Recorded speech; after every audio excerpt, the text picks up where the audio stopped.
In June 1995, at 3:45 a.m., a 34-year-old mother and her 11-year-old daughter, Lacey, were reported missing by their family. They had no idea that a serial killer was active in the area, skillfully avoiding detection. During a search of the mother's office, a police officer photographing the scene made a startling discovery. Lacey.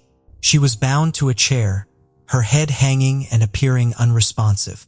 But as another photo was taken, something unexpected occurred.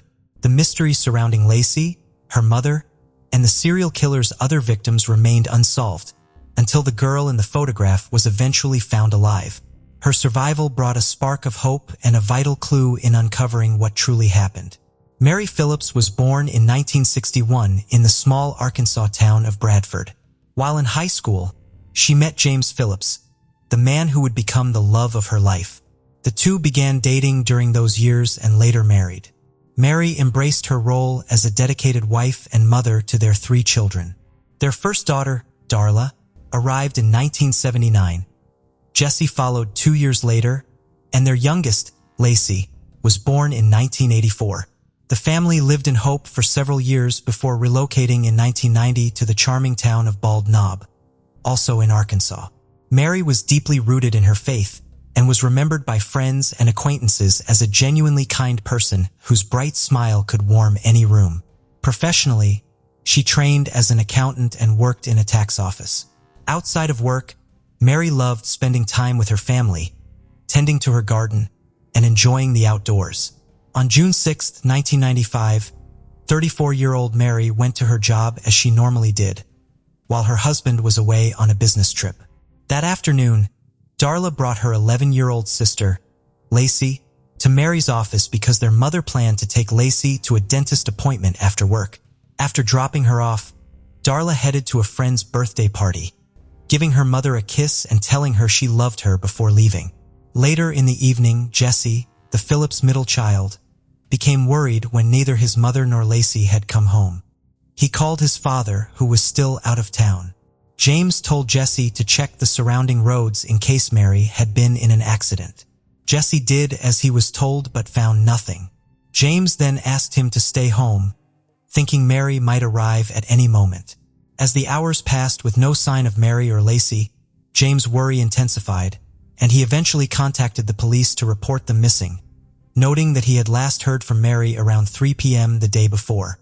After the missing persons report was filed, 3 police officers headed to Mary's office. In the parking lot, they spotted a single truck beside the building Mary's vehicle. One officer entered the office and discovered Mary's body. Her hands were tied behind her back, and she was unclothed from the waist down. He quickly called the other officers inside, and they began examining the area, noticing drag marks that led toward the bathroom. When they opened the bathroom door, they found Lacey bound to a chair and severely beaten. Given the extent of her injuries, the officers initially assumed she had also died. As a detective photographed the scene, a flash illuminated the room, and to his shock, Lacey moved her head and looked toward him. Her brown hair, matted and darkened with blood, covered one side of her face. Despite the brutal attack, Lacey had managed to cling to life, remaining tied up for roughly 10 hours. She asked what had happened to her mother, and the detective could only encourage her to stay calm and rest until paramedics arrived. He was deeply moved by her courage. To exit the office, Lacey had to be carried past her mother's body before being rushed to a nearby hospital. There, doctors treated her for serious head trauma that required surgery and time in the intensive care unit. Meanwhile, police contacted James and told him he needed to come home right away. He quickly packed and began the drive back, still unaware of the full situation. Once Lacey's condition had stabilized, she was able to describe the man who attacked them, giving details about his appearance, clothing, hairstyle, and the tattoos he had, one on his arm and another shaped like a teardrop beneath his left eye. Her account proved vital in helping investigators identify the suspect as Jack Johnson Jr., someone already familiar to law enforcement due to past arrests for burglary, theft, and drug-related offenses. Detectives went to question him, and a state police investigator interviewed the 30-year-old. To their surprise, Jack admitted to the crime without any prompting, openly describing what he had done. At one moment, he even remarked that if he had the chance, he would take the investigator's gun and end his own life. His attitude during the questioning, combined with the disturbing detail in his confession, made it clear to investigators that Jack had carried out the attack with complete coldness. Jack claimed he acted out of revenge and rage, saying his wife had been sexually assaulted and that police had failed to investigate the case properly. However, there is no clear information about when he was married, to whom, or about the incident he described. According to the detective's findings, on June 6, 1995, Jack noticed Mary entering her workplace while he was painting a sign nearby. Later, when Lacey had already joined her mother at the office, he decided to go inside. Some accounts say he pretended to be looking for a job, while others state he asked to borrow accounting books before leaving. But he returned later that same day carrying a gun, latex gloves, and wire. Jack forced Mary to lie face down on the floor and made Lacey do the same on top of her before taking money from the cash register. He then bound their hands with wire and brought Lacey into the bathroom, fastening her to a chair.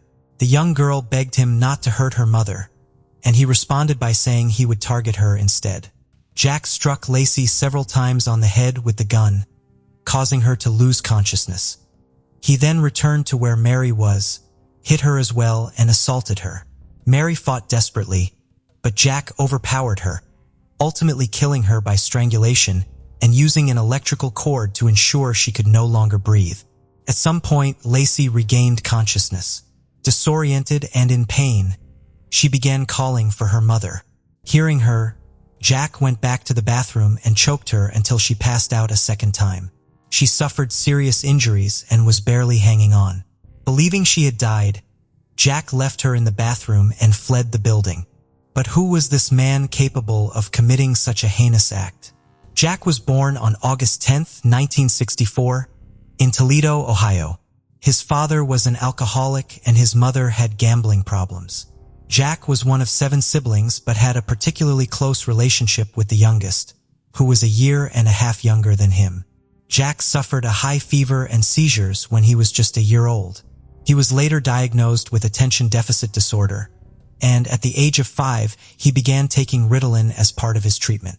Around this time, he also started experiencing hallucinations. It was also revealed that Jack suffered physical and sexual abuse as a child and was said to exhibit 2 personalities. On one hand, he could be a loving and affectionate child who enjoyed drawing and telling stories. On the other hand, he could become filled with rage and react violently, often lashing out at family members. As he grew older, Jack began acting violently towards animals, killing several of them. He also got into numerous troubles with the police and was eventually placed in a juvenile detention center. There, he was diagnosed with attention deficit hyperactivity disorder, antisocial behavior, and a tendency to bang his head against cabinets. At a young age, he became addicted to alcohol and other drugs, seemingly as a way to escape the pain he had endured. This cocktail of abuse, illness, and substance use made Jack a man unable to control his life. Physically, Jack was distinguished by a series of tattoos, including hearts and barbed wire on his arms and wrists. In 1985, Jack had a daughter with a woman whose details remain unknown. The child was put up for adoption and raised in Toledo by a family that provided her with a comfortable and protected life. Jack was a tormented man who attempted suicide twice, once in 1989 and again in 1991 when he jumped off a bridge. In 1995, he voluntarily admitted himself to a mental health center reporting suicidal thoughts. After evaluation, experts diagnosed him with bipolar disorder. According to case reviews, he used methamphetamines to cope with this mental illness, which causes extreme mood swings from euphoria and irritability to depression. These changes can affect sleep, energy, activity levels, judgment, behavior, and clarity of thought. Bipolar disorder is a lifelong condition that can be managed with treatment, typically involving medication and psychological support. After seeking help at the mentioned institution, Jack left after 6 days, although the circumstances of his departure are unclear.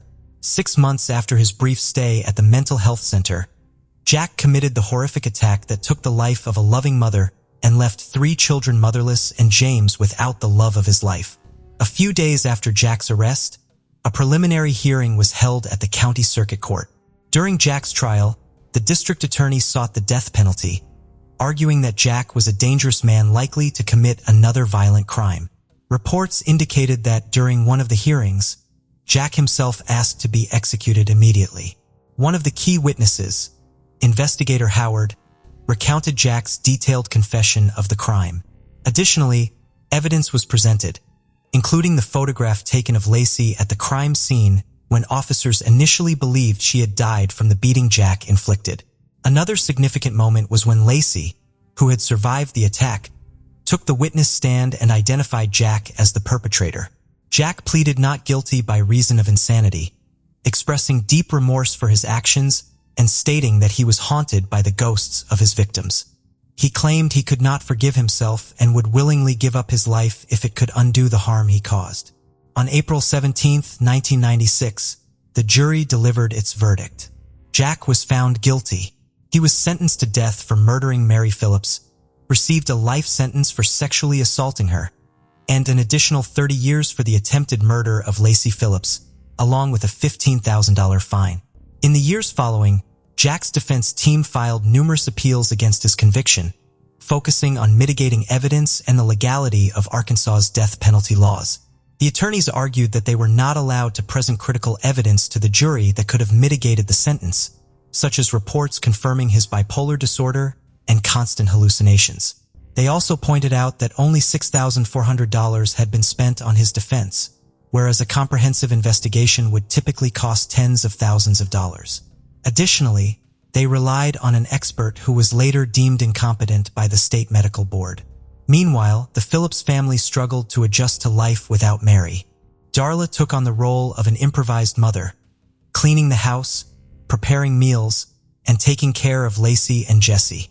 While awaiting execution on Arkansas's death row, Jack's genetic profile was entered into the National DNA Database. This eventually led to the revelation of dark secrets from his past. In 2002, a detective reopened the case of Lorraine and Barrett, a 32-year-old woman from Bridgeville, Pennsylvania, who was murdered in June 1991. Lorraine, known as Lori, graduated in 1977 from South Fayette High School and worked as a customer service representative for a telephone company in Washington, Pennsylvania. She was on vacation in Fort Lauderdale, Florida, when she met her assailant at a bar where she was last seen. Witnesses reported that a man with multiple tattoos accompanied her to her room at the Days in Lauderdale South Motel. Once in the room, the man beat her, assaulted her, and strangled her to death before fleeing. In the early hours of June 1, 1991, a maintenance worker found Lori's body in her hotel room. The police were immediately notified, and an investigation began to identify the attacker. Authorities created a composite sketch of the suspect, describing a man with several tattoos, including barbed wire and hearts with names. This information was distributed throughout the county. When Jack's sister saw the description and sketch of the man wanted for the murder of a woman, she immediately thought it resembled her brother. Although she didn't believe Jack was guilty and thought it was a case of mistaken identity, she still told their father. He advised her not to tell their mother. Subsequently, their father put Jack on a bus to Arkansas. Despite their efforts, the police could not locate the culprit, and the case quickly went cold. 12 years after Lori's death, the case was reopened. The detectives sent fluid samples collected from Lori's body at the crime scene to be compared with databases that hadn't existed when the crime occurred. The following year, the system found a match with Jack's DNA archived in Arkansas. Based on this result, a second test was conducted at the State Forensic Laboratory, conclusively proving that Jack had committed the crime against Lori. It was also determined that his tattoos and features matched those of the suspect who had murdered the tourist in Fort Lauderdale. Florida authorities then issued an extradition order for Jack, who was at that time in maximum security prison in Arkansas, appealing his sentence for the third time after being condemned to death. Jack would now face justice again on charges of first-degree murder and sexual assault in Broward County. Once in Fort Lauderdale, he met the detective who was handling Lori's case. To the detective, it was evident that Jack was a serial killer. He earned Jack's trust, leading to Jack's confession that he had killed another person in Broward County. Although Jack didn't provide the victim's name, he promised that he would reveal his secret someday. A similar situation occurred between Jack and his sister during one of her prison visits. She asked if there were other victims, and he admitted there was one more but didn't give any details, promising to explain everything in a letter when the time came. For Lori's family, discovering after so long who had taken her life was both a shock and a relief. Her sister stated that it was the news she had always wanted to hear, but learning about it this way was overwhelming because it was so unexpected. Finally, in 2005, Jack was tried for Lori's murder. He pleaded guilty and was sentenced to life imprisonment. He was then returned to Arkansas to await his execution. A couple of years later, Jack's defense continued to seek clemency. His lawyer argued in a hearing that the jury forms in Jack's trial contained contradictory information and pointed out that such ambiguities were typically resolved with new sentencing hearings ordered by the Supreme Court. He also argued that Jack's bipolar disorder had not been adequately presented to the jury, explaining that while it didn't excuse his actions, it did offer an explanation. Despite the clemency hearings not succeeding, Jack's execution was postponed multiple times over the years. Among other reasons, this was due to various illnesses he suffered, including high blood pressure and diabetes, which eventually led to the amputation of his leg. In parallel, in 2010, Jack's biological daughter wanted to learn about her biological parents. She filed a petition with a probate court to disclose her birth certificate, which had her mother's contact information. She called her mother and discovered that her father was Jack, a man on death row in Arkansas. As a single mother of two, she struggled to process this reality. She was shocked, filled with guilt and confusion about the man who had fathered her, but also grateful for the family that had raised her. Feeling compelled to reach out, she wrote a letter to Jack in prison. Soon after, she began receiving boxes of Jack's writings and paintings he had made for her two young children. While she knew Jack deserved to be in prison for his crimes, she also felt that he had changed. Jack's execution was scheduled for November 14, 2015, but it was suspended due to legal challenges related to the drugs used in the execution procedures. In 2017, the state of Arkansas decided to resume executions, and among those scheduled was Jack. In April of that year, a new clemency hearing was held, but Jack refused to attend, opting instead to send a handwritten letter to the state parole board for his lawyer to read. In the letter, he expressed regret not only for his actions but also for the hearing itself, stating he was ready to face death at the hands of the state. He forgave his executioners, acknowledging someone had to carry out his sentence. Jack made it clear that he would reject any commutation from a death sentence to life imprisonment, as he refused to spend any more time in what he described as a rat hole prison. He felt he had no right to seek forgiveness and was tormented by his actions toward Mary and her daughter, attributing his crimes to years of mental illness, abuse, drugs, and poor decisions. Jack's lawyer highlighted his shame and remorse. During the hearing, Lacey, who by then was 32 years old and married, declared that she didn't want to live another day knowing Jack was still alive. She expressed frustration that more than 20 years after the incident, justice had yet to be served. For the Phillips family, the delays in Jack's execution had been a torturous journey, preventing closure for the horrors Mary and Lacey endured. After 21 years on death row, Jack prepared to face his sentence and declared himself ready to die. He gave his sister a letter written in 2006, instructing her to open it a year after his execution date. Jack's biological daughter traveled to Arkansas to see her father for the first and last time the day before his execution.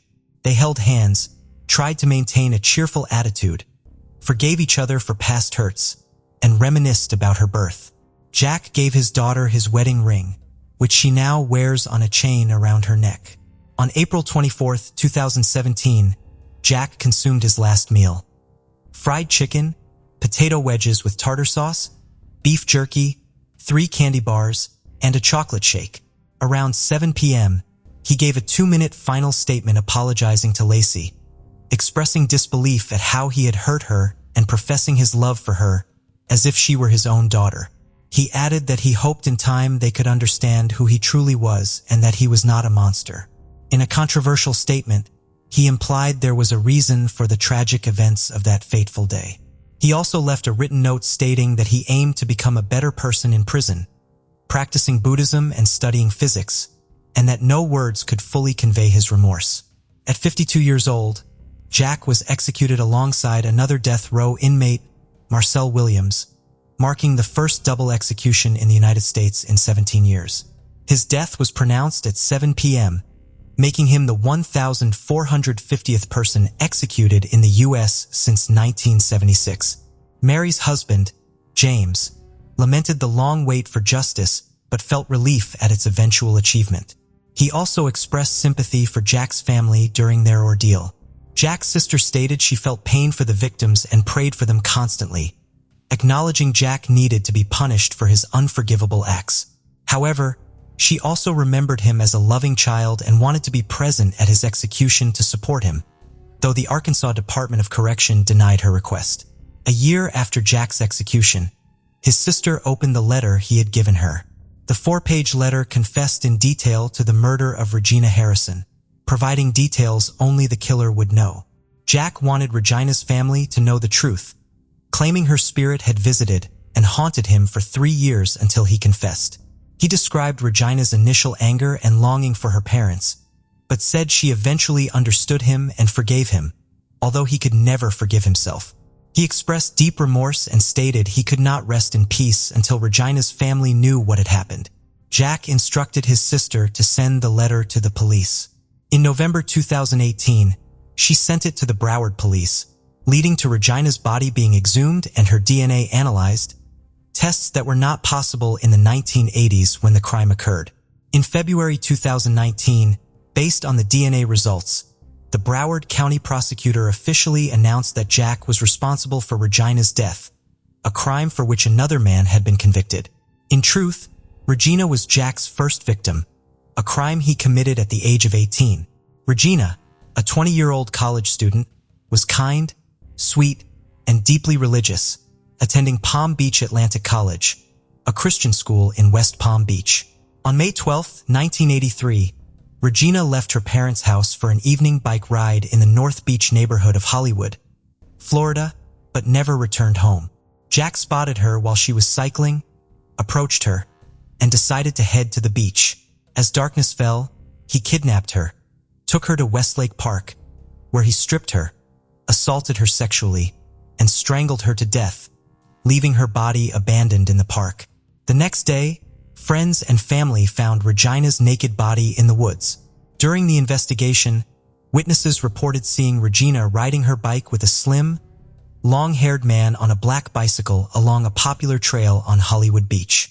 Authorities created a sketch of the suspect based on the description. For 5 months, there were no leads until Detective John Curcio, previously mentioned, saw a television program about the crime.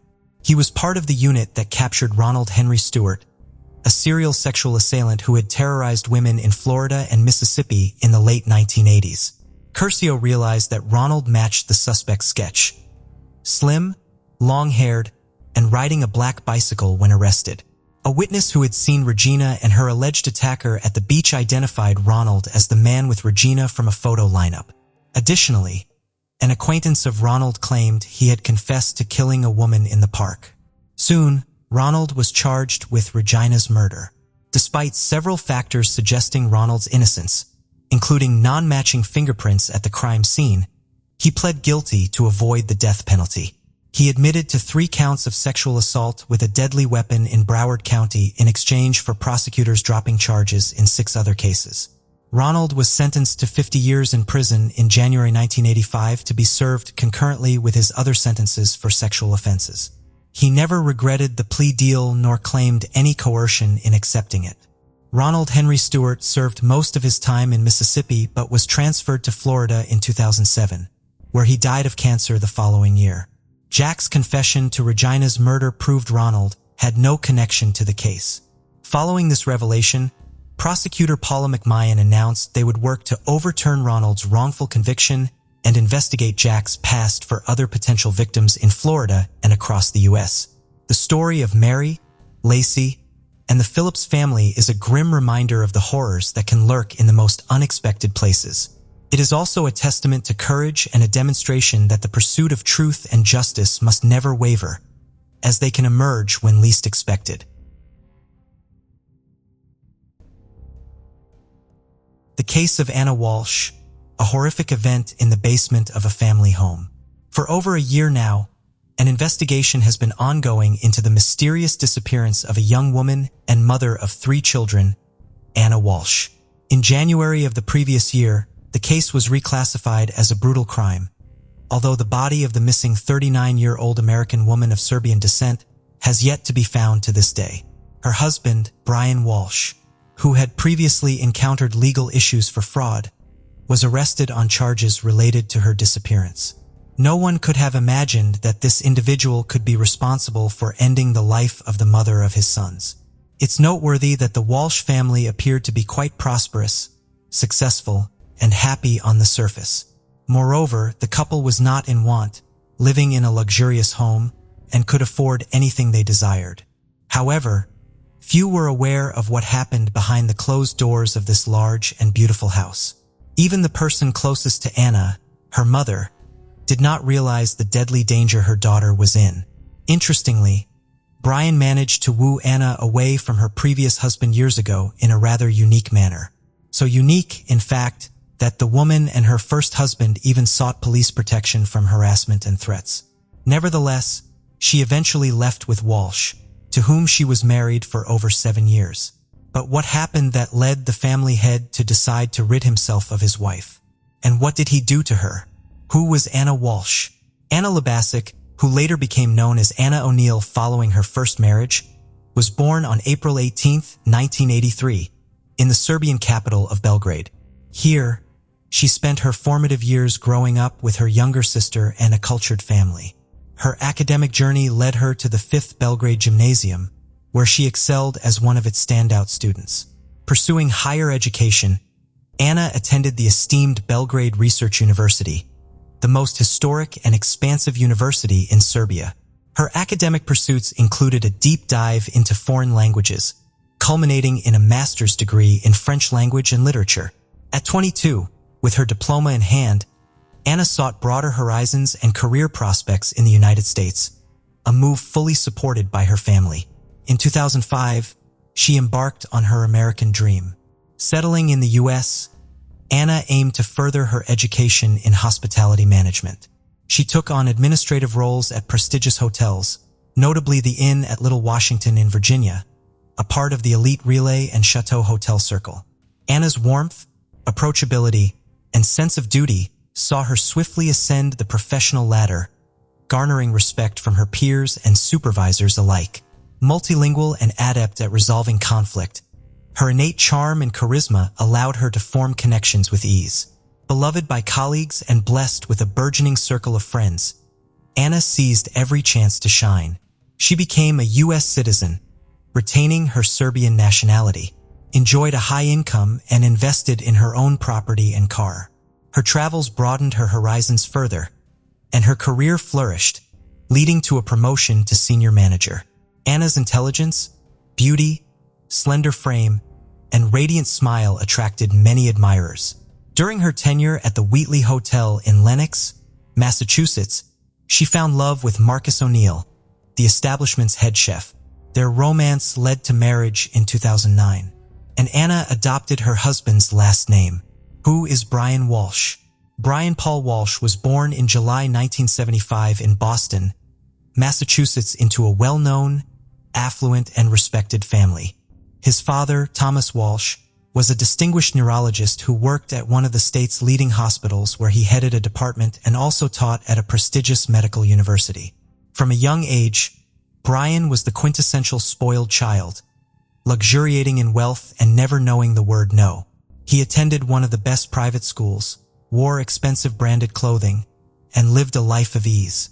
Despite his parents' efforts to provide him with the best education after finishing school, he failed to stay enrolled in any of the 3 prestigious colleges his father had arranged for him to attend. Nevertheless, Brian was far from foolish. His peers remembered him as cunning, calculating, and quite aggressive. He always found a way to get what he wanted, one way or another. Brian was known for his extraordinary, even obsessive desire for money and a luxurious lifestyle, and he was extremely reluctant to part with his funds. In his youth, he often borrowed money from friends, only to never return it. During his college years, he would invite friends to the most luxurious restaurants, then through various schemes and manipulations, ensure that others always paid his share of the bill. For many years, Brian was estranged from his father, up until the elder Walsh's death in 2018. The rift in their relationship began after the ungrateful son fraudulently withdrew nearly $1 million from Dr. Thomas Walsh's personal account and simply disappeared with the money. The father did not report his son to the police, and even tried to persuade him to return the money voluntarily. When Brian refused, Thomas ceased all communication with him. By the time of this egregious theft incident, Brian's parents had long been divorced, and his father had another family and decided to permanently erase his eldest heir from his life and his will. However, when Thomas passed away, Brian immediately made his presence known and even filed a lawsuit claiming that the will left behind was forged by the doctor's widow and younger children to cheat him out of his rightful inheritance. Naturally, he was unable to prove anything or receive any part of the estate. Moreover, those who knew Brian described him as greedy, malevolent, and quite cruel, with a tendency towards violence and an inability to control his emotions. He achieved everything by force and during bouts of anger became dangerous. According to some reports, in the late 2000s, Walsh underwent treatment in a psychiatric clinic where he attempted to curb his bursts of rage. And it was then that he was officially diagnosed with sociopathy, a truly peculiar love story. The future spouses met in 2014, a time when Anna was working as a senior reservation manager at the Wheatley Hotel in Massachusetts. At that moment, she was married to Marcus O'Neill, who was employed there as well. Brian was among the hotel's guests, and he was immediately taken by the attractive young woman. The fact that Anna was already married did not deter Walsh in the slightest. He began to show her attention that grew increasingly insistent. Accustomed to getting his way from a young age and not one to accept refusal, he began to pursue Anna relentlessly. He managed to obtain her phone number and even her home address, where she lived with her husband, turning their lives into an absolute nightmare. In 2015, the O'Neills found themselves compelled to ask the police for protection against Brian's incessant harassment, which persisted day and night. He constantly sought out Anna, called her at work, sent messages to her personal phone, and demanded she divorce her husband to be with him. The situation escalated when Walsh threatened to harm Anna and her husband if she did not leave with him. What happened next remains unclear, including why Anna eventually changed her mind. However, a year after seeking police protection from Walsh, she unexpectedly divorced her husband. Moreover, a few months later, Brian became her second officially wedded husband. The newlyweds settled in a luxurious home in Cohasset, Massachusetts, located about 20 miles southeast of Boston, in an upscale and well-appointed neighborhood. In this marriage, they welcomed 3 sons in quick succession. The boys were born a couple of years apart, and at the time of their mother's disappearance, they were 6, 4, and 2 years old. Anna did not consider taking maternity leave and successfully juggled work with motherhood, continuing her upward career trajectory. She assumed the position of regional general manager at Tishman Speyer, a real estate company, where she earned a high salary and effectively became the primary breadwinner for the family. As her job frequently took her to Washington, D.C., she also purchased another home there, registered in her name, where she stayed during business trips. During these times, she relied on visiting nannies to help care for her children. The fraud case against Brian Walsh. What was the head of this large family doing while his wife was both expanding their family and building her career? Brian was unemployed. The $1 million he had once taken from his father was dwindling, and everything his wife acquired was wisely registered in her name. Brian was actively seeking effortless income sources. Before marrying Anna, Brian had spent some time in South Korea, where he befriended a very wealthy individual whose family owned an impressive art collection. Upon returning to the United States, Walsh maintained this connection, and his friend unexpectedly asked for his help in selling several paintings by the iconic artist Andy Warhol.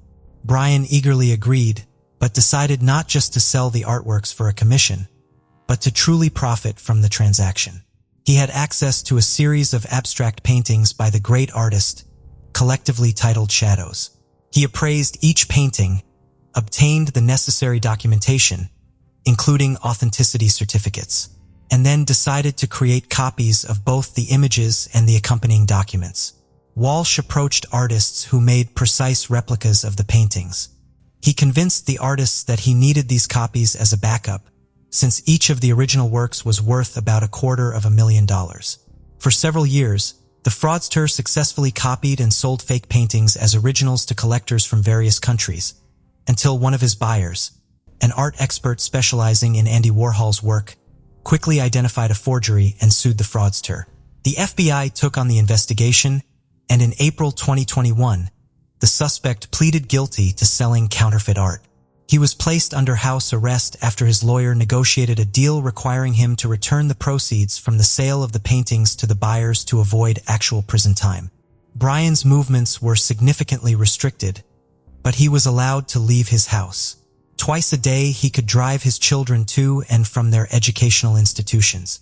Additionally, he had 2.5 hours in the morning to visit stores, pharmacies, dry cleaners, and a few other places in his area to purchase necessities. The list of these places was limited and approved in an official document. The mysterious disappearance of Mrs. Walsh. On December 31st, 2022, the Walsh family was preparing to ring in the new year together in the comfort of their home. Present were just the spouses and their 3 sons. Due to their young ages, the boys went to bed early, leaving Anna and Brian at the dinner table. That day, Anna made her last post on social media, extending her greetings and noting ambiguously that the year had been challenging, but she and her husband remained united. Anna was scheduled to fly to Washington, D.C. for work on January 3rd, but on January 4th, her employer, Tishman Speyer, reported her missing to the police. She had failed to show up for work, missed closing a crucial deal, and her phone had been unreachable for several days. Independently of Speyer's actions, her husband also reported her missing, expressing his concern that he had been unable to contact her for several days. According to Brian, he last saw Anna on January 1st. He claimed she woke him up early in the morning, saying that there were some issues at work, and her boss had requested her to come in earlier than planned. After that, Mr. Walsh believed his wife headed to the airport with just a few belongings. However, inconsistencies in the case soon emerged. Firstly, Anna hadn't purchased, changed, or reserved a flight ticket for January 1st, nor had she canceled her flight scheduled for January 3rd. Secondly, she didn't appear at the airport on either January 1st or 3rd. Thirdly, how did she leave the house? Her personal car was still in the garage, and she hadn't called for a taxi. Brian suggested she might have hitchhiked, but this theory sounded far from convincing. Brian's statements and behavior raised many questions. His accounts were inconsistent, and he didn't seem particularly troubled by the unfolding events. Unable to contact the mother of his children for more than 3 days, he only reported her missing on the 4th day and only after her workplace called. Investigation and arrest of the suspect. From the outset, Mr. Walsh was considered a primary suspect, yet law enforcement lacked sufficient grounds for his arrest or a warrant to search their family home. They conducted only a cursory inspection with the homeowner's permission, which yielded nothing. Brian claimed he had been living a normal life during those 3 days, visiting usual stores and tending to household chores. However, verifying his claims proved difficult. Whenever he left the house, he forgot his phone, which according to him, was often taken without permission by his older children to play games. On January 5th, the police made a public appeal through television, displaying a photo of Anna and requesting anyone with information about her whereabouts or fate to immediately contact law enforcement. Yet no witnesses came forward. The last time Anna was known to have made calls was to her mother and sister on December 31st, making her husband the last known person to have seen her. Surveillance camera footage from the neighborhood provided no leads. Anna was not captured on any cameras on the morning of January 1st, as if she had never left her home. On the contrary, her husband was recorded leaving and returning several times, but it was impossible to determine his destinations. Walsh's claim of a supermarket visit was debunked. His vehicle wasn't seen on any footage en route, nor was he spotted in the store. It wasn't until January 8th that Brian was arrested for providing false statements and taken in for questioning at the station while his home was finally searched. It was discovered that on January 1st, he had gone to a hardware store in a different area, not on the list of approved locations he could visit under house arrest conditions. There, he spent nearly $500 on a significant quantity of cleaning supplies, plastic sheeting, duct tape, a mop with a bucket, and utility rags. He paid in cash, presumably hoping his visit would go unnoticed. Horrifying discoveries in the family home. During the search, at first glance, nothing out of the ordinary or suspicious was found in the home. Everything was in its place, with no signs of struggle or bloodstains detected. However, when law enforcement descended into the basement, there was no longer any doubt. This was the scene of a gruesome crime. There, smeared bloodstains were visible everywhere. And among the old clutter, a bloodied knife and saw wrapped in towels were hidden. Previously, Walsh had admitted that on January 3rd, he visited his mother's home located on the other side of town. He claimed he had violated his house arrest conditions because his mother needed help with household tasks due to her deteriorating health. But after the grim discoveries in the basement, police suspected that on his way, the man could have disposed of evidence or parts of his deceased wife's body. All the trash bins in the area where the spouses lived, as well as along the route to his mother's house, were inspected. These searches yielded results, and in one of them, a kitchen hatchet with traces of dried blood and several blood-stained towels, similar to those found in the Walsh's basement, were discovered. Forensic analysis confirmed that the blood in the basement on the towels, knife, hatchet, and saw belonged to the missing Anna, dispelling any remaining doubts about her demise. Search history reveals chilling intent. Police seized a laptop belonging to Mr. Walsh, as well as a tablet owned by the couple's eldest son from the Walsh residence. The search history on these devices left investigators in disbelief. Weeks before his wife's disappearance, Brian was actively searching online for information about the most favorable states for divorce in terms of property division. He also sought information on whether he could lay claim to the second home in Washington, D.C., owned by Amma and registered solely in her name, thereby uncovering a possible motive for the crime. Regarding the tablet, the first query made a round for in the morning on January 1st was, how long does it take for a body to start decomposing? This was followed by nearly 24 searches on how to dispose of a body, how to clean up blood traces, how to dismember a body, whether a body could be identified if the teeth were removed, how long DNA traces last, and whether a person could be charged with a crime if the body was never found. All this information was searched on his young child's tablet, the child of the woman he mercilessly dealt with. By January 3rd, Brian was already searching how and when can someone inherit the property of a person who has disappeared. Clearly, he was confident he would evade punishment and was preparing to claim the inheritance. Charges and trial on January 18th, Brian was formally charged with the murder of his wife, despite the fact that her body or any remains had not been found. Prosecutors believe that on the night of January 1st, Brian intentionally or accidentally took his wife's life and then decided to dispose of her body by dismembering it in the basement of their home. He then packaged the body parts in plastic and over the following days, discarded them in trash bins across different parts of the city. The area around the Walsh residence, as well as within a couple of kilometers, was thoroughly examined for evidence. Nearby wastelands, wooded areas, and bodies of water were also searched, but these efforts yielded no results. The defendant himself pleaded not guilty and refused to disclose what he had done with the body. Additionally, it was revealed that Anna had been feeling unhappy lately and had even considered divorcing her husband. She mentioned this several times during phone conversations with her mother and sister. The day before she disappeared, she called her mother asking her to fly from Serbia for a few days. However, her mother apparently did not take her daughter's words seriously and decided to postpone her visit. The trial of Brian Walsh is ongoing. The accused is currently being held at the Norfolk Correctional Facility awaiting his next court date. Anna's mother has been following the investigation from her home as she has not traveled to the United States. The Serbian Ministry of Foreign Affairs has contacted the consulate in New York, which in turn has been in touch with the Norfolk District Attorney's Office to ensure that Anna's mother is timely informed about the investigation and hearings. As for the Walsh's 3 sons, they are now under state custody.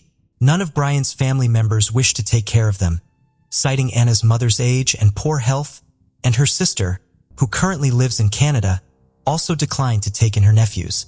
Only Anna's close friend, Pamela Barden, has expressed willingness to take the boys in, preferring that over them being separated and placed in different foster homes. Theodore Shaughnessy was born on February 7, 1963 in Los Angeles, California. He was one of 3 children born to Teresa and David Shaughnessy, with his brothers Thomas and Timothy completing the family. Although not much is known about Theodore's early years, it's widely recognized that even as a teenager, he was known for being kind, caring, and easy to talk to on almost any topic. He had a deep concern for the well-being of his loved ones. After finishing high school, Theodore became interested in the booming gem and jewelry business in California. He enrolled in specialized training programs offered by the American Gem Society, eventually earning his certification as a jeweler. In the mid-1980s, during a trip to Phoenix, Theodore met a young woman named Corey in a game arcade. Corey, born in 1966 in the small town of Wickenburg, Arizona, had a passion for painting, which led her to pursue a degree in fine arts. She dedicated herself almost exclusively to painting the desert landscapes that surrounded and inspired her. After their initial conversation, Theodore and Corey discovered a shared interest in jewelry design and creation. Their romance quickly blossomed, and Theodore soon moved to Arizona to be closer to her. Under Theodore's influence, began studying gem classification, and together, they dreamed of opening their own business. While waiting for their dream to become a reality, Theodore worked at local pawn shops, and once Corey completed her degree, she joined him. In 1988, couple married, and a few years later, having honed their skills and gained valuable experience, they moved to Austin, Texas to make their dream a reality. In 1995, the couple finally opened their own jewelry store. Theodore's dedication and passion were evident in every aspect of his work, whether he was on the hunt for precious stones or helping customers find the perfect piece. His patience and care in dealing with customers quickly made the shop a well-known and beloved establishment in the area, earning Theodore a reputation as a generous and kind-hearted individual. Thanks to their financial success, the couple accumulated a net worth of around $6 million, allowing them to build an impressive home on the outskirts of the city. Despite their success, one thing was missing: a family. For reasons not publicly known, the couple chose to adopt rather than have biological children. After completing the necessary paperwork, they received the joyful news in early 2000 that a child was waiting for them in Ukraine. The trip to meet the child was filled with nervous anticipation, but as soon as they saw the little boy, Theodore and Corey felt a sense of peace. His name was Nicholas, and he was 16 months old. Nearly 2 years later, the family of 3 returned to Austin, Texas, having fulfilled their dream of becoming parents. Nicholas quickly proved to be intelligent and curious, always eager to learn about the world around him. Like his parents, he developed a love for animals, leading the family to adopt 2 dogs. Theodore, who had taken up racing cars for fun, soon brought Nicholas along to the tracks, and the boy quickly shared his father's enthusiasm. As time passed, Nicholas learned to drive with Theodore's guidance, spending countless hours practicing on a go-kart track. His interests also extended to martial arts, where he eventually earned a black belt in karate. As Nicholas entered high school, he developed a fascination with finance and luxury goods, an unusual interest for someone his age. By then, he had achieved his black belt in karate and frequently discussed financial matters with his 2 closest friends, Spencer and Tyler. However, Nicholas's constant need to show off his wealth and possessions made others uncomfortable, including his friends.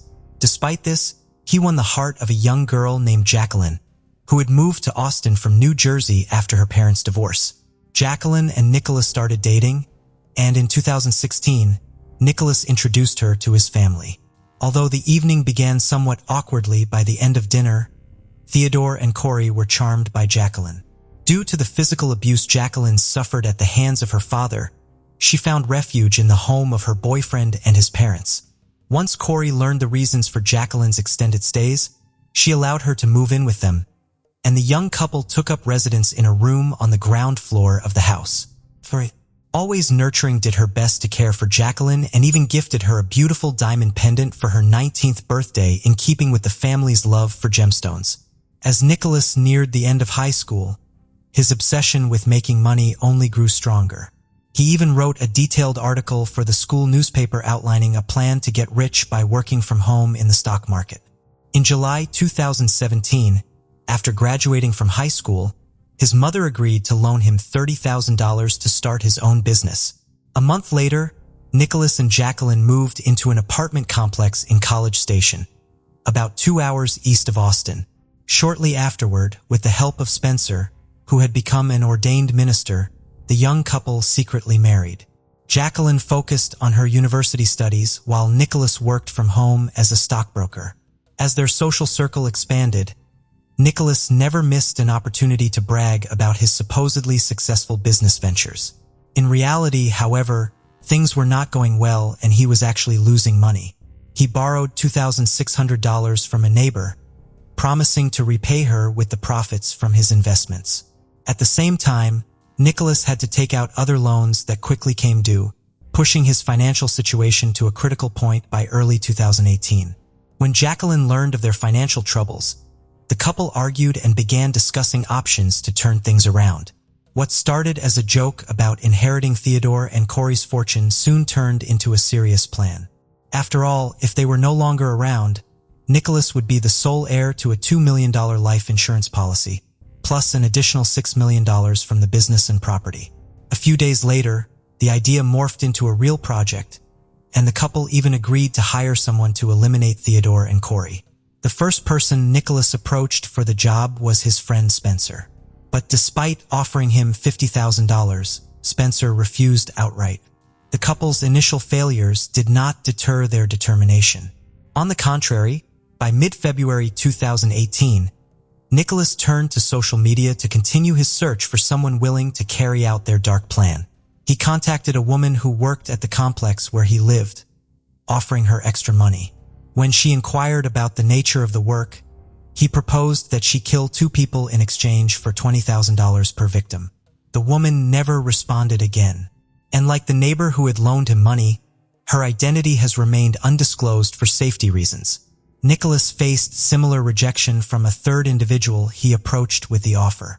Unwilling to give up on Friday, February 23, 2018, he visited a local bar and struck up a conversation with Johnny Leon, a 21-year-old with a criminal record for drug offenses.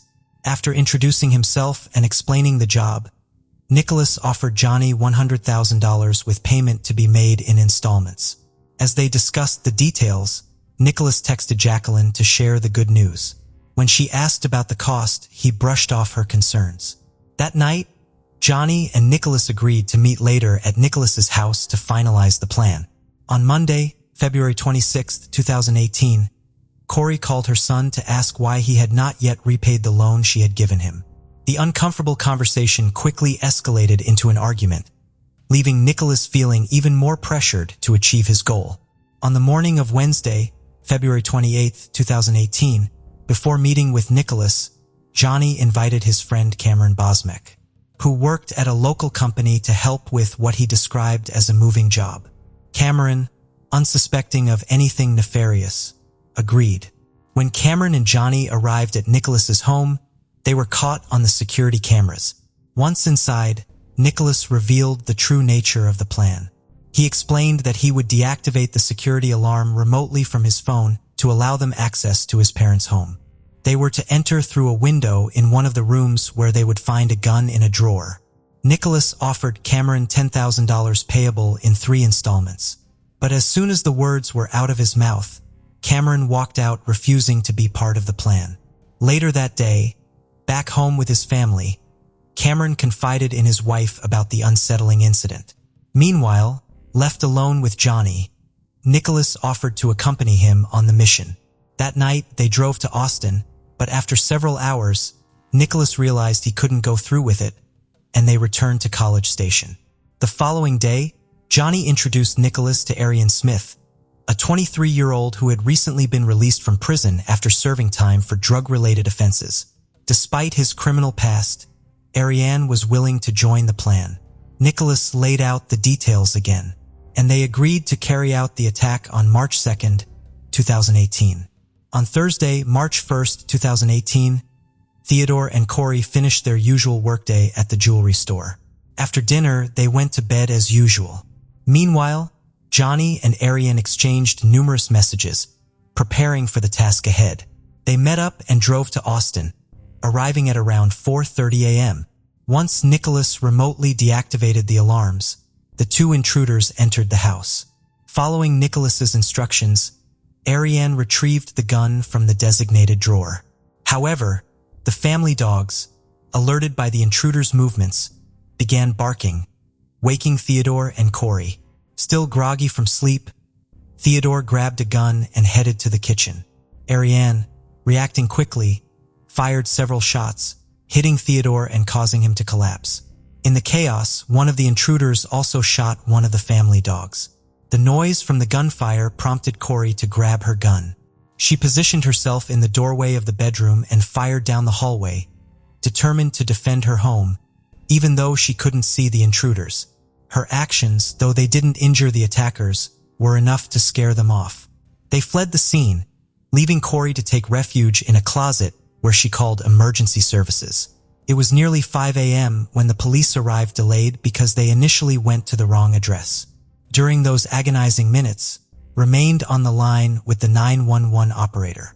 When the operator finally instructed her to leave the closet and open the door for the officers, both Corey and the police were confronted with the horrific aftermath of the attack on Theodore.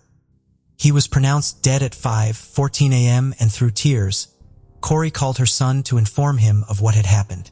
As Nicholas and Jacqueline began their drive to Austin, the medical examiner determined that Theodore had died from multiple gunshot wounds. Meanwhile, the detectives initiated the investigation. What struck the detectives the most was the sheer number of bullet holes, both in the walls and scattered across the floor. They were able to reconstruct the attack with precision. Additionally, since only a side window was slightly ajar, they concluded that the intruders had likely used that window as their point of entry. Corey informed them that the window led to her son's former bedroom, prompting the detectives to search the room. In a dresser, they found an empty gun case. Immediately, they wondered if the missing gun had been used in the attack. Corey reported that nothing else was missing from the house, and that she hadn't seen the intruders' faces. However, she suspected they knew about her and her husband's line of work. When Nicholas and Jacqueline arrived in Austin around 8 a.m., the detectives noticed Nicholas's unusual lack of concern. Their suspicions grew when, despite not knowing the full details of what had happened, Nicholas went straight to check the window in his old bedroom. A few minutes later, Nicholas, his mother, and his wife went to the police station to answer the detectives' questions. It was then that Nicholas recounted how he had learned about the incident. After Nicholas informed investigators that he had not been in the city for about a month, he handed over his cell phone. During their examination of the device, the officers discovered an app that allowed remote access to the family home's alarm system. When questioned about this, Corey explained that the alarm access was shared among all family members, but noted that it hadn't been activated that night. However, a review of the system's history revealed that the alarm had been deactivated at the exact time the intruders broke in, raising suspicions. Jacqueline corroborated her husband's story, stating that they had stayed home that night. Following these initial statements, all three were informed that they would undergo gunshot residue tests. Jacqueline's sudden nervousness caught the attention of the investigators, sparking further doubts. Meanwhile, at the crime scene, evidence collection continued, and due to the case's complexity, the district attorney was brought in to assist. She quickly began to suspect that Theodore might have known his attacker. As no fingerprints belonging to the family members were found, suspicions began to shift toward Corey. To make matters worse, Corey's decision to forego a funeral and her request to clean the house as soon as possible only fueled the investigators' doubts. While waiting for the case to be resolved, she closed the jewelry store and had her husband's remains cremated. On the same day, as his mother struggled to cope with her grief, Nicholas exchanged text messages with Spencer.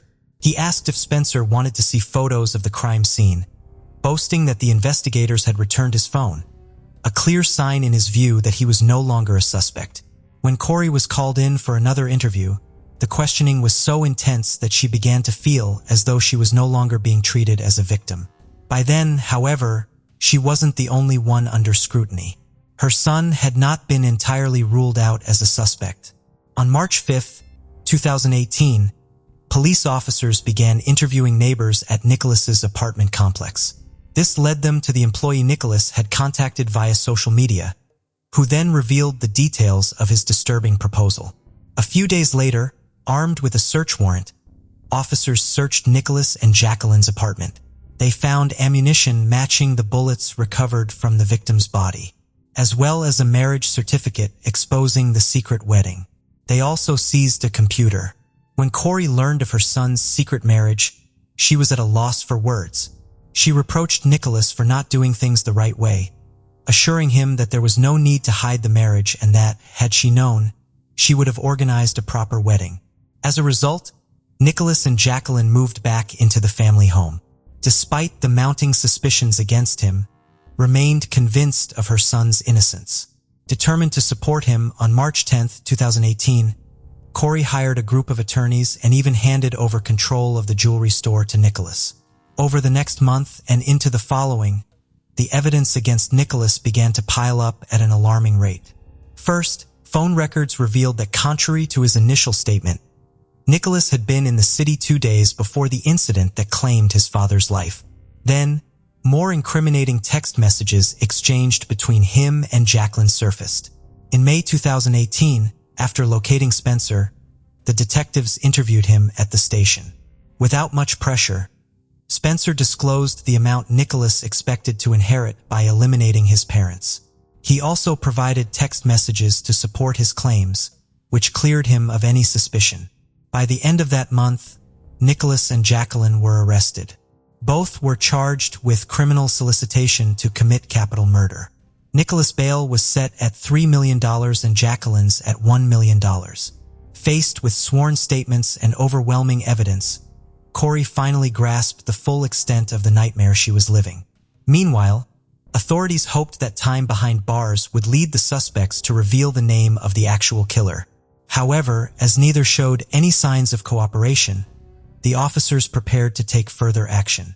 During the first week of July 2018, one of the detectives meticulously reviewed the security camera footage from Nicholas and Jacqueline's home, focusing specifically on the days leading up to the crime. To his surprise, he discovered an image of Nicholas greeting two men at the front door.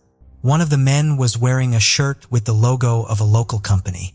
Following this lead, the detective visited the company and learned that the man was Cameron, whose address he quickly obtained. A couple of hours later, when the detective arrived at Cameron's residence, his wife immediately knew the reason for the visit. Although Cameron wasn't home at the time, she shared what she knew and provided Johnny's name to the detective. On Wednesday, July 11, 2018, when Johnny was brought in for questioning at the station, he offered little resistance. It quickly became apparent to the detectives that they had found the accomplice they were looking for.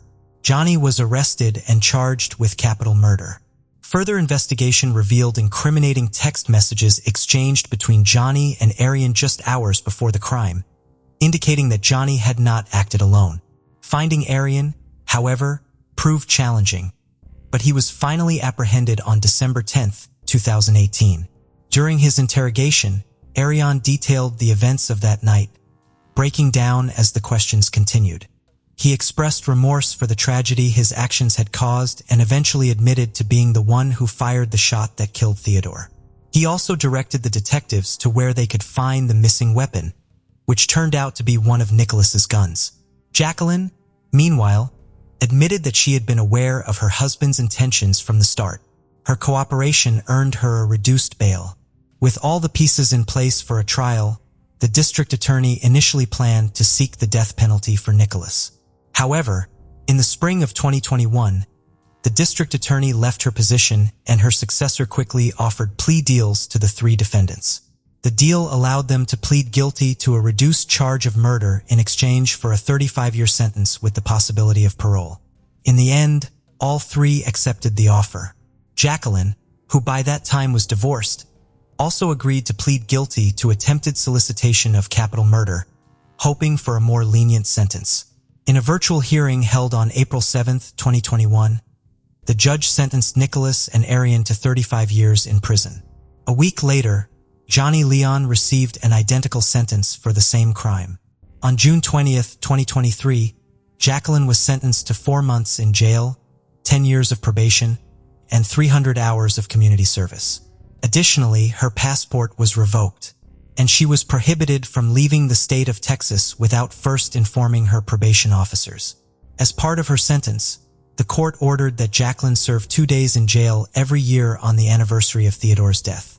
Corey, unable to attend the hearing, recorded a message that was played in court at the end of the session as her victim impact statement. In later interviews, Corey reflected on how Nicholas and Jacqueline had shattered a part of her world, taking away what she loved most. With remarkable strength, she set out to overcome the cruel loss of her husband and the devastating betrayal by her son, with whom she never spoke again. Tess Ritchie was born on November 30th, 1994. The youngest in a family of 5 girls, Ritchie was raised in North Bay before moving to Toronto at 19. One of her sisters, Verena Ritchie, said Tess loved her life, her dogs, and her family. Tess had served tables in the city, but her dream was to land a job as a flight attendant and see the world. She was taking steps to do just that, having completed the flight attendant course at Seneca College in North Toronto. At the same time, she was trying to get a job in one of the major hotels in Toronto. Unfortunately, Tess couldn't find a job to her liking. Her family financially supported her and never refused money when she asked for help. Some Canadian sources also say that when Tess didn't get a job at an airline or a hotel, she started learning Italian and searching for au pair jobs in Italy through the internet. Tess also had her own YouTube channel. The last video she published there was on February 23, 2014, almost 4 years before the events we'll discuss today. Tess talked about her experiences and the difficulties she had to face. Let's listen to some excerpts from this video. Unfortunately, a few years after recording this video, Tess again faced problems in her personal life. That fall, heartache destroyed her life. On November 23, 2017, Tess went through an emotional breakup with her boyfriend, Julian. The next day, she turned to her older sister, Rachel, who was 8 years older than her. The two were close. "She was my soulmate," Rachel said. On November 24th, Kath spent most of the day at Rachel's house in Toronto. They talked about the breakup, went shopping, and visited a dog park. That evening, Rachel cooked some food. However, she had to persuade her sister to eat, as she had no appetite due to stress. Despite this, Tess made plans for the night. She decided to meet an old school friend named Riley Samar. Like Ritchie, Samar was from North Bay. She had moved to Toronto in the summer of 2017. The two hadn't seen each other in years, but now that they were both living in the same city, they had started talking again. Samar suggested they go to Cruz and Tangos, a well-known drag bar in the Church and Wellesley area. That evening, Rachel's partner ordered Ritchie an Uber so she could meet Samar downtown. Rachel Ritchie recalled seeing her sister running down the front path to the Uber. That fleeting glimpse was the last time she would see her alive. Ritchie arrived at Cruz and Tangos around midnight. Samard wasn't there yet. The club was full of people. Tess texted her sister to tell her she reached the place safely. It was commonplace. Ritchie's phone was her second best friend, her sister said. The following morning, Rachel Ritchie sent her younger sister a text message. She didn't expect to hear back immediately, considering Tess had been out the night before. By 6:30 p.m., Rachel still hadn't heard from her. Soon after, she noticed that none of her texts had reached Tess. Rachel tried calling, but all the calls went straight to voicemail. Her mother, Christine Hermiston, also tried to contact Tess, but her phone was off. Christine received a message saying that Tess had ordered an Uber at 4:02 a.m. However, soon after, she canceled it. When registering an Uber account, Tess indicated her mom's credit card. Hence, Christine received a message every time her daughter used a taxi.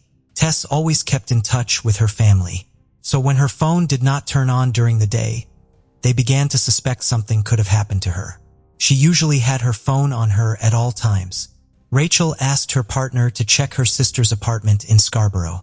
At the same time, she started contacting her friends. It was about 9 p.m. on Saturday. Kest was still missing. Her family had a bad feeling about all this.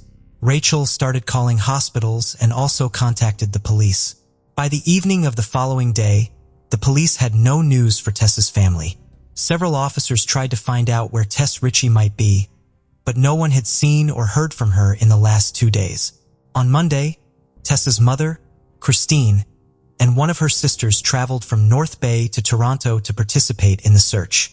They were putting up and handing out flyers with Tess's picture, hoping someone might have seen her. The family did everything in their power.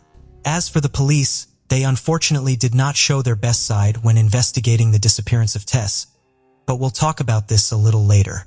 At the same time, it turned out that Tess's friend, Riley, with whom they visited the bar together, returned home safely after that night. When they asked Riley if she knew where Tess had gone, she said she and Tess had drunk a lot, which resulted in the bar security asking them to leave.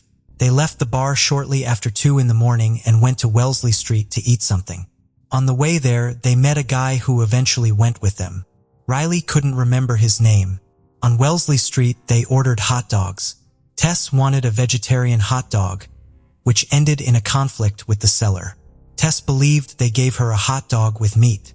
Riley admitted that her friend took mustard and sprayed the vendor cart with it, after which she, Tess, and the guy with them had to run to Dundonald Street.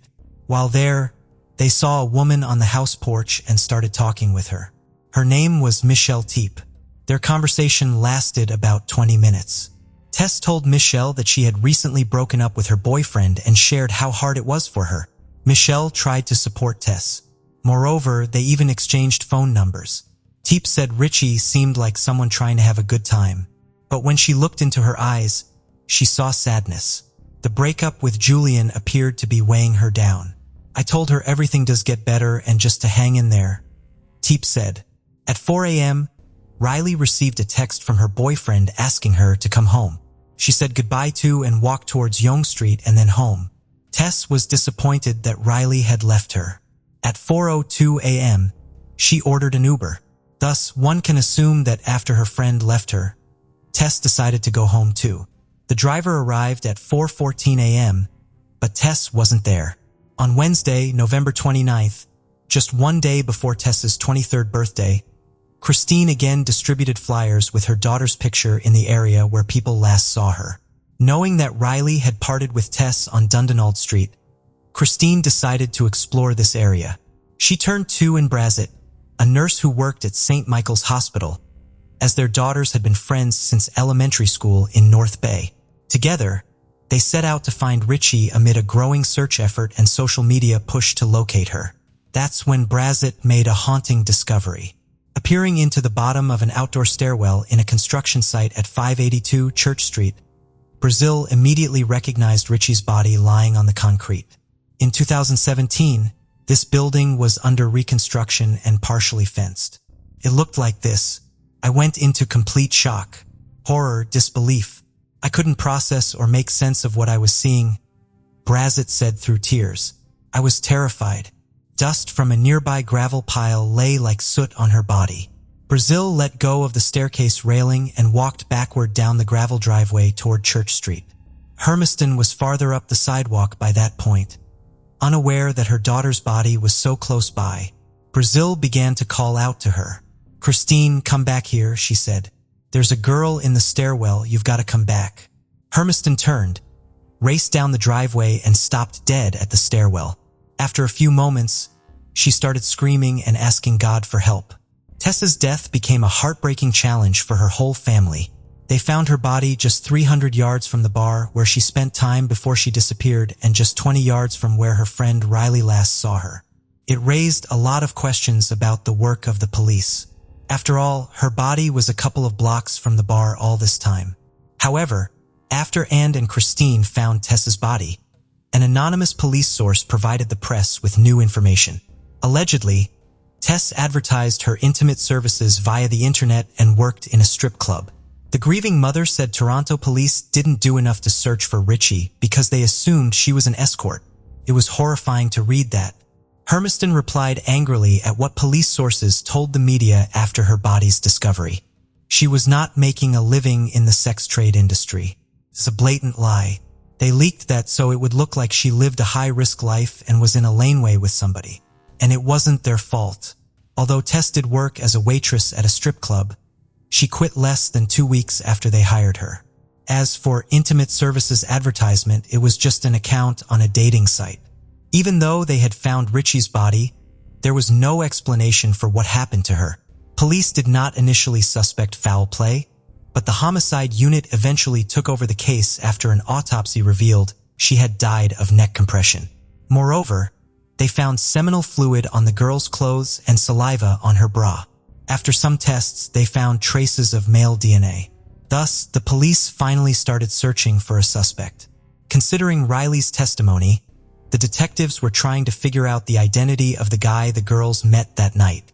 After all, he was the person Tess stayed with after Riley went home. The police turned to CCTV footage to learn more about that night. This video shows Tess and Riley leaving the bar and going towards the hot dog vendor's cart. There were also CCTV cameras on the building close to where Brazo found the body.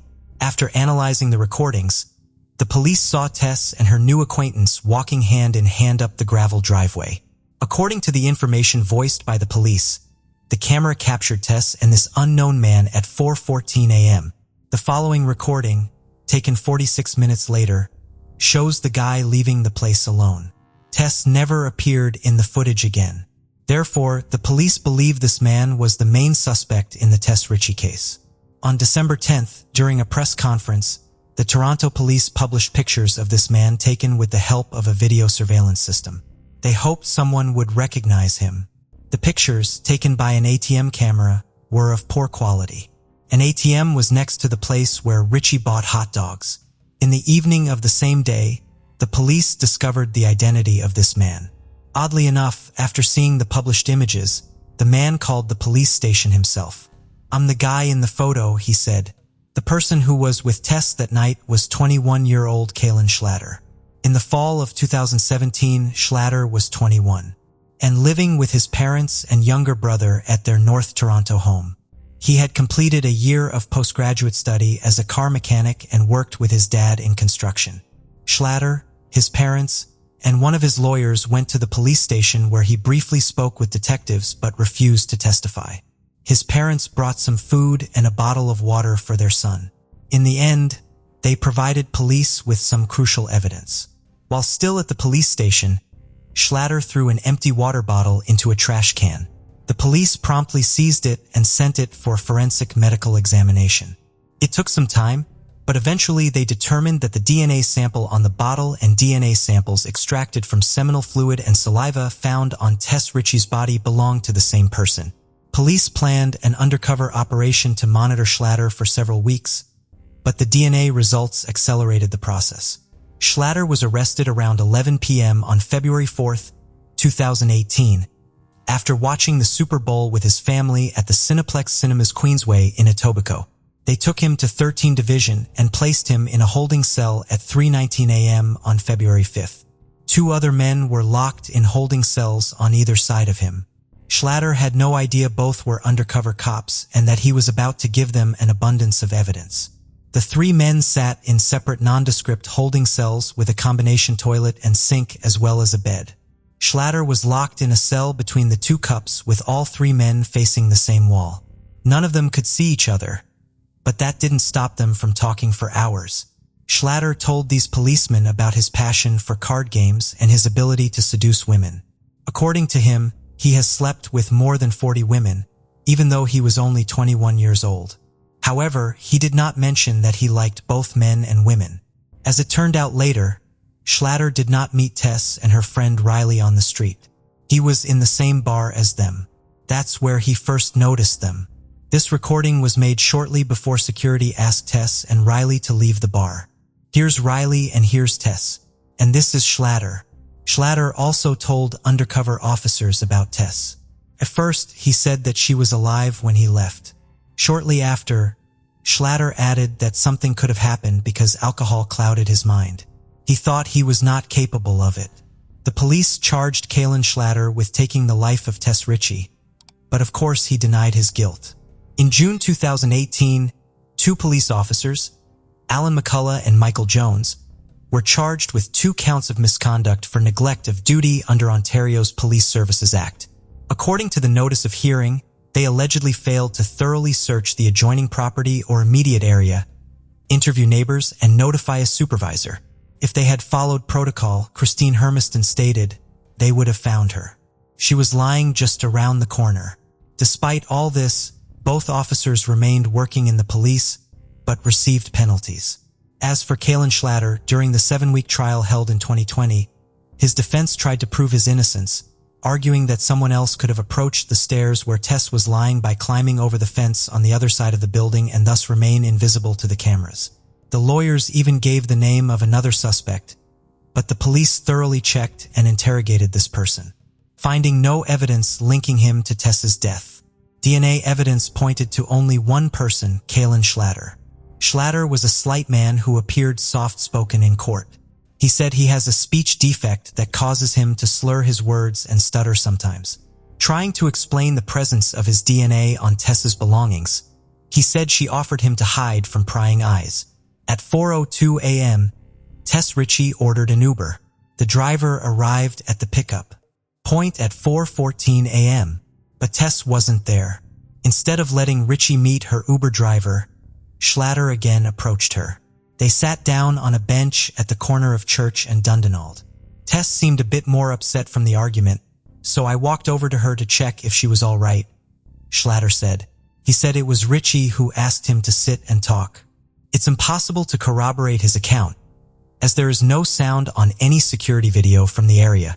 Schlatter testified Ritchie was bummed about her breakup, so he started talking about the dissolution of one of his previous relationships to make her feel better. She listened intently, he said, and even declined a phone call during their conversation. It was a lie. The police examined Tess' mobile phone records and discovered no one had called her during their conversation. Later on, she asked if it's okay if she kisses me, Schlatter said. We stand up and give each other a hug and kiss. These words could not be confirmed either since there weren't any kisses on the CCTV footage available to the police. According to Schlatter, Ritchie asked him to follow her to the driveway at 582 Church Street and down into the property's outdoor stairwell. The prosecution considered these words a lie because at that time, the Uber driver was waiting for Tess. They suggested that Schlatter offered to escort Tess to her car, but he was planning something completely different. We will never know what Kalen Schlatter told Tess Ritchie as they walked up Church Street to convince her to walk into the dark at 4 a.m. with a man she just met. Schlatter claimed that he and Tess went down the stairs and started kissing. He wanted more, but Tess said they couldn't go any further. According to Schlatter, they kissed for a long time, which resulted in him ejaculating into his pants. After that, he invited Tess to his house, but she refused and said he could leave, which he did. Schlatter continued insisting Tess was alive when he left. It is important to note that all of the above was Schlatter's story, which the police could not verify. Only 2 people knew the truth about what happened that night. One of them was already dead. The prosecution's witnesses at the trial were Riley, a friend of Tess, and Michelle Teep, a woman with whom they talked that night. They both identified Schlatter. Schlatter not only spilled his guts to 2 undercover cops, he allegedly confided crucial details to a cellmate when they were at a Toronto detention center for roughly 2 months in 2018. The man, who can only be referred to as ES because of a publication ban, has a criminal record spanning decades, including several break-and-enters and a domestic assault. The informant said he initially felt sorry for Schlatter as he was a young man in jail for the first time. That's why ES invited him to share his cell while the 2 were in protective custody. But over time, ES soured on his new cellmate. Schlatter would cry himself to sleep at night because he didn't want to do time and because he missed his mommy. And yet he showed no remorse about Richie's death, ES said. He said Schlatter told him about his kiss with Richie and that he lost control when she said she didn't want to go any further. He couldn't stop and strangled Tess with a scarf. In court, Schlatter flatly denied that those conversations took place. His lawyer called ES a manipulative pathological liar. Putting aside all the testimony and relying only on physical evidence, one can conclude that someone strangled Tess Ritchie and only one person's DNA was on her clothes, Kaylin Schlatter. In her closing address to the jury, defense lawyer Lydia Riva portrayed Schlatter as a harmless kid and an innocent young man. As hard as it might be to accept and as uncomfortable as it might make us feel, the criminal justice system can get it wrong, Riva said. Mr. Schlatter was an easy target. He is easy to blame. On March 23, 2020, the jury found Schlatter guilty. The judge sentenced him to life imprisonment with the right to request parole after 25 years. The trial was heartbreaking for Richie's mother, sisters, and other supporters, who were at times reeling and crying in the courtroom. While they now have some of the answers they craved for so long, their lives are forever changed. Evil not only took Tess that night, it sentenced her surviving family to a cruel and painful future while robbing the world of so much love and potential, said Richie's sister, Verena. Tess was the heart of my family, and we will forever be incomplete. In June 2020, Tess Ritchie's family sued Schlatter, the police, and others because of the psychological devastation they experienced after Tess's death. Do I want to just go in the house and hide and let it go? Absolutely. But can I? Absolutely not. I can't, because I can't get it out of my head that they let her lay there for 4 days, said Christine Hermiston. That image is seared in her mind forever, Hermiston said. That in that she should not have needed to travel from her home in North Bay, Ontario to Toronto to do the job of the police. Tess was the glue of the family and her death has torn everyone apart, her mother said. We have trouble looking at each other. We feel like we all let Tess down. We feel a lot of guilt. And that's why we're continuing to fight on behalf of Tess, because we're not going to let her down again. They are seeking a total of $20 million in damages, including punitive damages. Danielle Kramer was born in the state of Connecticut, USA, sometime in the early 1990s. While the identity of her father remains undisclosed, it is known that her mother was a woman named Jennifer. After Danielle's birth, Jennifer remarried and soon the family expanded when the couple had another child whose name was never revealed. Danielle's parents ran a business that involved both a daycare center and a dog breeding operation in Bloomfield, a small town in Hartford County, Connecticut. Growing up surrounded by these animals, Danielle developed a strong affection for them. It was this love for dogs that, in 2005, led Danielle to cross paths with a young woman in her mid-20s named Kimberly, who worked as a dog trainer. Thanks to her, Danielle met Adam Galt, a 40-year-old man who also worked as a dog trainer and had experience in related businesses like dog breeding and grooming. Since Adam's business intersected with Danielle's family's business, her stepfather had briefly worked with Adam at some point.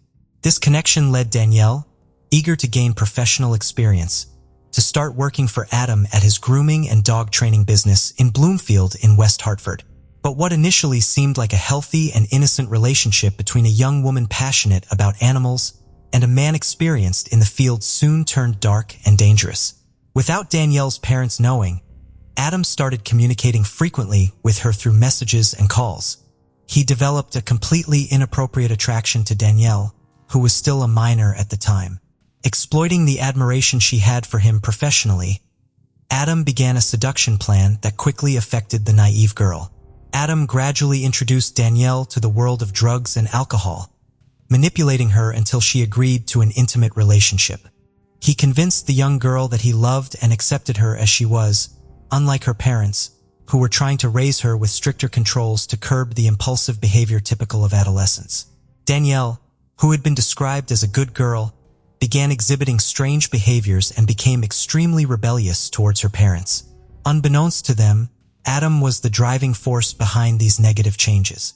At school, Danielle did not hide her relationship. It was later revealed that she openly told her friends she was involved with a 40-year-old man named Adam, whom she claimed was her boyfriend, and that she loved him. However, she also confided in them that he had hit her, and they had broken up and reconciled multiple times.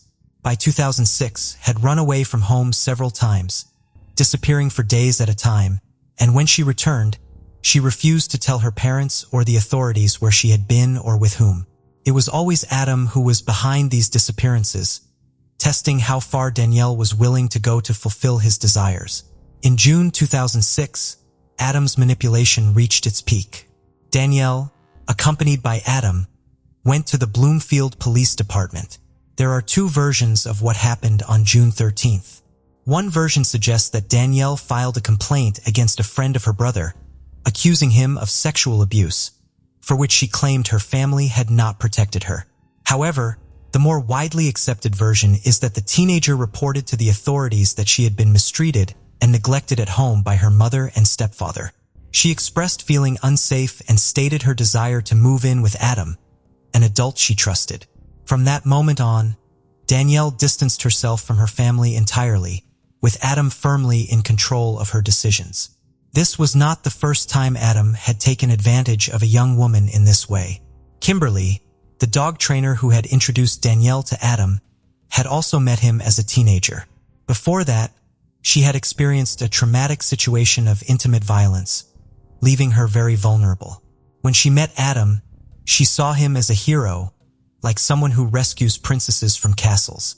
They began a relationship, and over the next 6 years, Adam transformed from a hero into a villain, one of the worst kinds.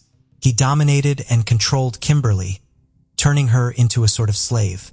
To make matters worse, Kimberly wasn't the only woman subjected to Adam's control. Adam was also in a relationship, later described by authorities as a common law partnership, with a woman named Anne Murphy. Despite having a stable partner, he brought Kimberly into the fold, creating a three-person dynamic, often referred to as a throughput, whether romantic or intimate. According to reports, both women agreed to this type of relationship and even lived together at times. However, it is likely that they had little say in what happened, as Adam was the dominant force in the household, punishing disobedience. It was under this same man's influence that Danielle's life took a dark turn, leaving her confused and manipulated. When Danielle didn't return from school on June 14, 2006, authorities and her parents initially thought it might be another one of her mysterious escapes, so panic didn't set in immediately. However, as days passed, it became clear that this disappearance was different. Danielle always called to say she was okay, but this time there was no contact with her family. The Bloomfield police investigated, searching, questioning those close to her and tracing phone calls, but they couldn't find her. Months went by and authorities hit dead ends and followed leads that led nowhere. The case of Danielle's disappearance seemed to stall over time. Though it was never fully closed, it alternated between periods of activity and inactivity, always waiting for new information that might help locate the missing girl. From the beginning, the police knew that Adam had known the missing teenager and that he had some kind of business relationship with Danielle's parents the year before her disappearance. Therefore, he became the prime suspect. Mobile phone records showed that Adam and Danielle had been in frequent contact before she went missing. In the days following her disappearance, the officers in charge of the case interviewed Adam twice. He told investigators that he hadn't had any contact with her since June 15, 2006, when Danielle called him asking for money. After urging Danielle to return home during that conversation, Adam claimed he emphasized that the police and her parents were desperately searching for her, but Danielle refused to comply. Despite Adam's assertions, the police continued their investigation, and in October 2006, they visited his residence to search for clues. However, since they did not have a warrant, Adam denied them entry into his home. Approximately 9 months after Danielle's disappearance, her mother discovered a diary that Danielle had left behind. Troubled by its contents, she handed it over to the authorities. She also provided several items of Danielle's clothing to the police, including a piece of underwear that appeared to have a stain that could be seminal fluid. The underwear was sent to the state forensic lab to develop a DNA profile that might offer leads for the ongoing investigation. In the diary, Danielle, who was 14 years old when she disappeared, wrote about a man she was involved with sexually, referring to him as X, according to various reports. Although Adam was not directly named, the police used the diary as evidence that Danielle had been sexually assaulted 7 months before she left home. Despite being questioned numerous times, Adam continued to deny any involvement in Danielle's disappearance. With Adam refusing to cooperate, the investigating officers obtained 2 search warrants for his residence in West Hartford, Connecticut, where he lived with his 2 partners. The warrants allowed them to collect DNA samples and other evidence relevant to the case. On June 6, 2007, around 9:30 a.m., the police prepared to enter Adam's home. By then, Danielle had been missing for almost a year, and although the authorities had not given up their search, their hope of finding her alive was dwindling, as they were well aware that the odds were against them. Once inside the 2-story house, the police noted that it was in disarray, with dirty sheets on the beds. In one of the rooms, they found what appeared to be sex toys. During the search, an officer noticed a large dresser that seemed out of place and decided to move it, revealing a small locked room hidden behind the furniture. The police later described it as a closet. When they opened the door, they found something astonishing. Danielle was inside, alive. According to the detectives, there were no signs like bedding that indicated Danielle had been kept in that room for the entire year. However, they observed that she was extremely pale, leading them to wonder if she had been exposed to sunlight during her captivity. The police were uncertain how long she had been in the room, and Danielle remained silent. It was clear that she couldn't have opened the door from inside, and they were horrified at the thought of what might have happened if the officer hadn't moved the dresser. Though Danielle showed no visible external injuries, a thorough medical examination was still necessary. She was taken to Connecticut Children's Medical Center, where she remained under the care of child welfare officials and psychiatrists who were determining the best approach for reintegrating her into her family. Understanding the potential fragility of her mental health after what she had likely endured, the officers kept their questions to Danielle limited, though she was able to speak with investigators. Thankfully, reports indicated that Danielle seemed happy and expressed a desire to reunite with her family. Her mother stated that she was prepared to wait for her daughter's return to ensure it was done in the best possible way. It was also revealed that a 15-year-old boy named Jacob lived in the house where Danielle had been held captive. Some sources indicated that Jacob was the son of Adam and Anne, while others claimed he was Anne's son only. Jacob's case was referred to the Department of Children and Families, and he was later placed in the custody of a relative. For the alleged kidnapping of Danielle, the police made 3 arrests. Adam, 41, was charged with unlawful restraint, reckless endangerment, custodial interference, interfering with an officer, risk of injury to a minor, and forgery. And 40, faced charges of conspiracy to commit reckless endangerment, conspiracy to commit custodial interference, and risk of injury to a minor. Kimberly, 26, was charged with reckless endangerment, conspiracy to commit custodial interference, risk of injury to a minor, and conspiracy to commit unlawful restraint. Initially, Adam's bail was set at $500,000, while Anne's was set at $100,000. However, as more details emerged, both bails were raised to $1 million, with Kimberly's bail set at $500,000. This was not Adam's first run-in with the law. In November 1997, he was arrested on drug-related charges, and in July and August 2003, he was sued for not paying a worker and lost the case.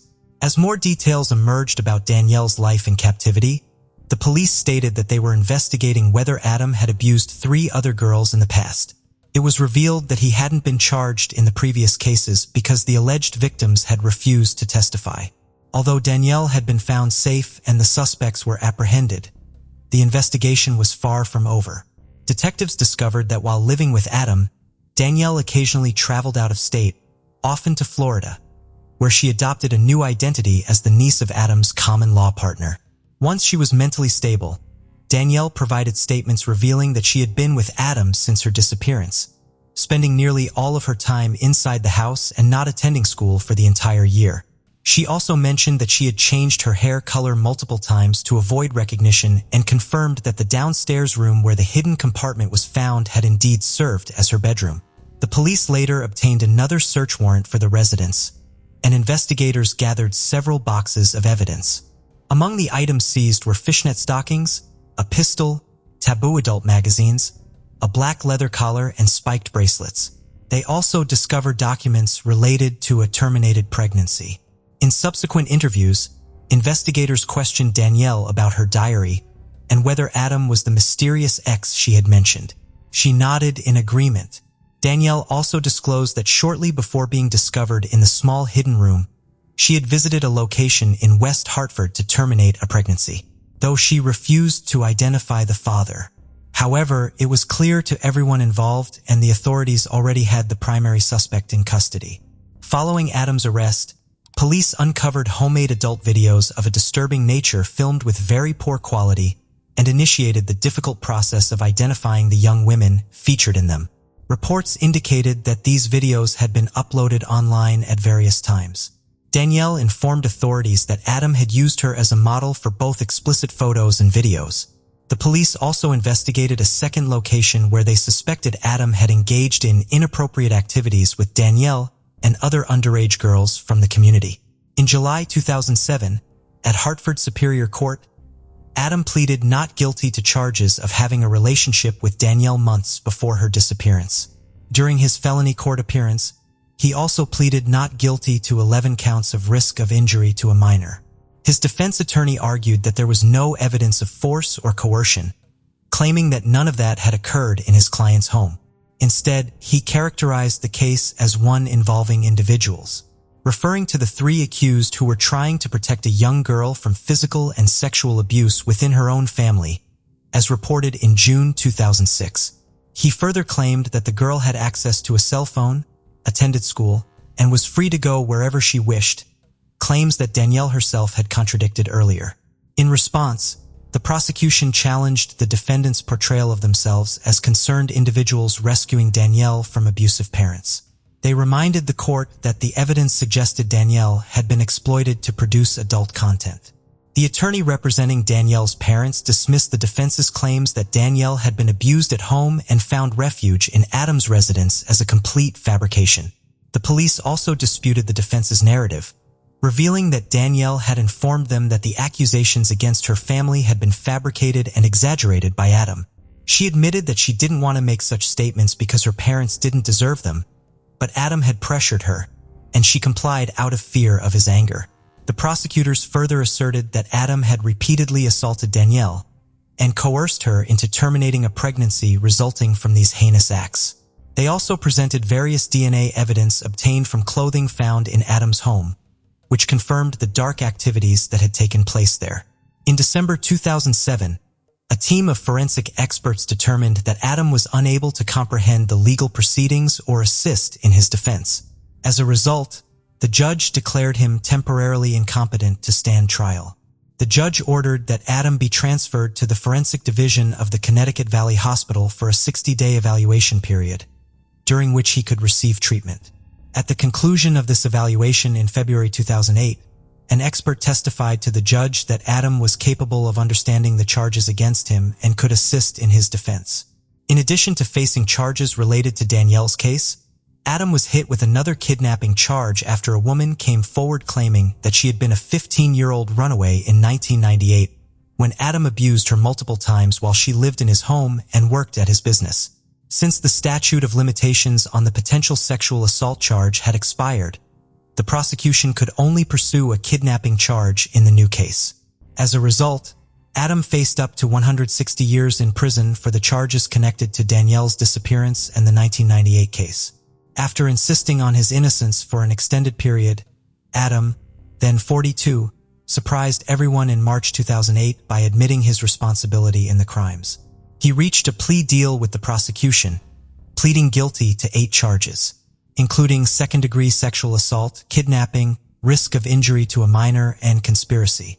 The prosecution recommended a sentence of 30 years in prison, followed by 20 years of probation. The judge indicated that the prison term would be at least 20 years. The sentencing hearing took place on July 11, 2008. The victim impact statement on behalf of Danielle, who was 16 at the time, was read in court. In it, Danielle directly addressed Adam, accusing him of hurting her more than anyone else ever had and expressing her hatred for him because of it. She added that she felt ruined inside in many ways and no longer knew how to distinguish between what was real and what was a lie. Adam exercised his right to address the court before hearing his sentence. He stood up and read a handwritten statement, looking directly at Danielle as he apologized. He said he was ashamed of himself, filled with regret, and added that there was nothing he could say to change the past. Ultimately, Adam was sentenced to 50 years in prison, followed by 20 years of probation. He would be required to register as a sex offender upon his release. The judge remarked that he could not determine whether Adam had a distorted view of reality or was truly evil, but ultimately said that the distinction didn't matter as the community was not safe with him in it. On the same day, the sentencing of N. 41 and Kimberly, 27, was also scheduled. In tearful statements before the court, friends and family members described Ann and Kimberly as kind souls who were also victims, dominated and controlled by Adam. They asked the court for leniency, acknowledging that both women had committed crimes, made poor decisions, and showed a lack of judgment. And Kimberly also apologized to Danielle in court. Kimberly expressed relief at being arrested because it removed her from what she called a destructive environment. The judge acknowledged the difficulty in determining their sentences, but ultimately concluded that on the spectrum between being Adam's victims or accomplices, or both, they were more victims. However, he recognized that they deserved to pay a price for their involvement in the crimes. Each was sentenced to 10 years in prison, suspended after 3 years, followed by 5 years of probation. After being missing for a year and undergoing a near-miraculous recovery, Danielle Kramer was able to resume a normal life despite the trauma she had endured, and the perpetrators of her suffering received the punishment they deserved. The case of Danilo Cavalcante. On July 3, 1989, a child was born in the municipality of Estu in the state of Maranhão, Brazil. The boy was given the common Portuguese name, Danilo. This child experienced a tough upbringing. He wasn't spoon-fed or comforted with bedtime stories. No one took him by the hand to school when he reached school age. Instead, like many children in his impoverished neighborhood, he grew up on the streets. The environment for adults and children in Brazil's favelas is marked by oppressive poverty, low living standards, and high unemployment. All these factors contribute to a thriving street crime culture. When growing up in such conditions, amid dirt, poverty, and lack of basic human necessities, one's instincts for self-preservation kick in. People survive as best they can or choose to. Unfortunately, most often someone who has known only violence from childhood may take the same violent path since they know no other way. Our story today delves into horrific brutality and relentless obsession that can destroy lives. Such events unfolded recently. In 2019, Sarah Brando eagerly awaited the arrival of her younger sister Deborah and her 2 nephews, Ian and Yasmin, at the airport. After a failed relationship with her children's father, Deborah, who was 30 at the time, driven by a genuine desire to provide a better life for her children, moved from Brazil to Pennsylvania to live with her sister. The family quickly adapted to their new environment, enjoying their cozy home and improved living standards. Deborah Brando and her sister, Sarah, were inseparable. They worked together at a cleaning service and often stayed connected via phone calls throughout the day. Their lives were quiet and happy as they embraced their newfound circumstances in another country. However, an unexpected acquaintance altered their destinies forever. In 2020, while spending a day off with her children at a park, Deborah met Danilo Cavalcante, a compatriot who was 31 years old at that time. A trusting relationship swiftly developed between them. Danilo was attentive and kind to both Deborah and her children. Deborah fell in love with her Brazilian neighbor Danilo Cavalcante and believed she had found a dependable partner. After several months into their relationship, they rented a small house together and began living as one cohesive family unit. After some time, Danilo, whose temperament was often hot and emotional, began to lose interest in the apparent perfection of their family life. As he grew closer to Deborah, his jealousy and obsession intensified. Mistrust without basis gradually transformed into a need for total control over the relationship. Frequent conflicts erupted between the couple, often culminating in violence. Danilo would drink heavily every night and return home as a completely different person, almost like an angered animal. He demanded complete submission and obedience from Deborah, punishing her severely in front of their children when she resisted. Despite her strength and efforts to defend herself and protect her children, the situation became untenable for Deborah. Unable to endure such treatment any longer, she moved back to her sister's home. After numerous threats from Danilo, Deborah sought protection by going to the police and subsequently obtaining an order of protection from the court that prohibited him from approaching her. Despite her attempts to distance herself from him, Danilo pursued her aggressively, often resorting to threats of violence if she even considered ending their relationship permanently. Fearing for her safety, Deborah decided to investigate Danilo's background. She reached out to acquaintances in Brazil through social media and unearthed startling information about his past life and his reasons for coming to the United States. To her shock, she discovered that Danilo was not who he had claimed to be. On November 5, 2017, in Brazil, Danilo had fatally wounded a 20-year-old student named Walter Jr. Moreira dos Reis by shooting him 5 times near a restaurant in Figueroa for something as trivial as a car repair debt.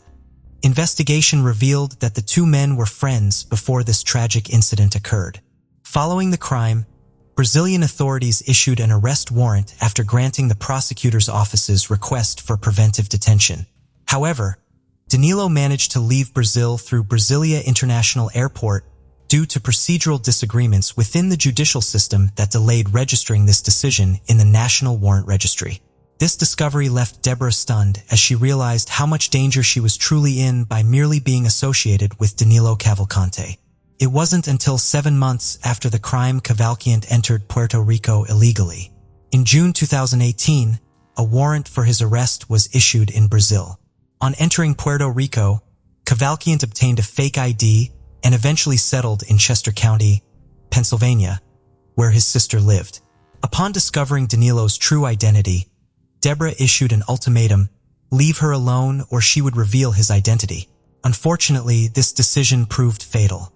On the evening of April 18, 2021, Deborah was walking with her children outside her house. The children were playing catch-up while Deborah chatted quietly with an elderly neighbor. When Danilo Cavalcante approached and pulled Deborah aside for a conversation, the neighbor looked on but did not intervene. The discussion initially appeared calm. However, at one moment, Cavalcante produced 2 knives and attacked her. Deborah fell to the ground as he stabbed her multiple times. Despite her children's pleas for him to stop hurting their mother, he continued in a frenzy, inflicting a total of 38 stab wounds. A neighbor witnessing this brutal act attempted to administer emergency aid and stop the bleeding while Deborah's daughter ran to get help and call emergency services. Deborah Brendow was rushed to a hospital but succumbed to her injuries. Meanwhile, Danilo Cavalcante fled Pennsylvania to evade capture and remained on the run for several hours until apprehended by Virginia State Police. He was extradited back to Pennsylvania and placed under arrest pending trial. On August 16, 2023, in Chester County, Danilo Cavalcante's trial for first-degree murder commenced. The investigation revealed that Cavalcante had refused to accept the end of their relationship and had been intimidating Deborah through regular domestic violence since 2020. During the trial, Deborah's sobbing child testified, recounting repeatedly the terrifying events of that day. It took the jury only 15 minutes to convict Cavalcante guilty. He was sentenced to life imprisonment without parole. Following the verdict announcement, Cavalcante was transferred to Chester County Jail in Pocopson, where he awaited transfer to a federal prison. On August 31, 2023, around 9 a.m., an inmate managed to escape from Chester County Jail. Utilizing a chimney, he scaled the wall between 2 narrow hallways and ascended through the chimney to the roof. Avoiding the barbed wire fences, he broke free.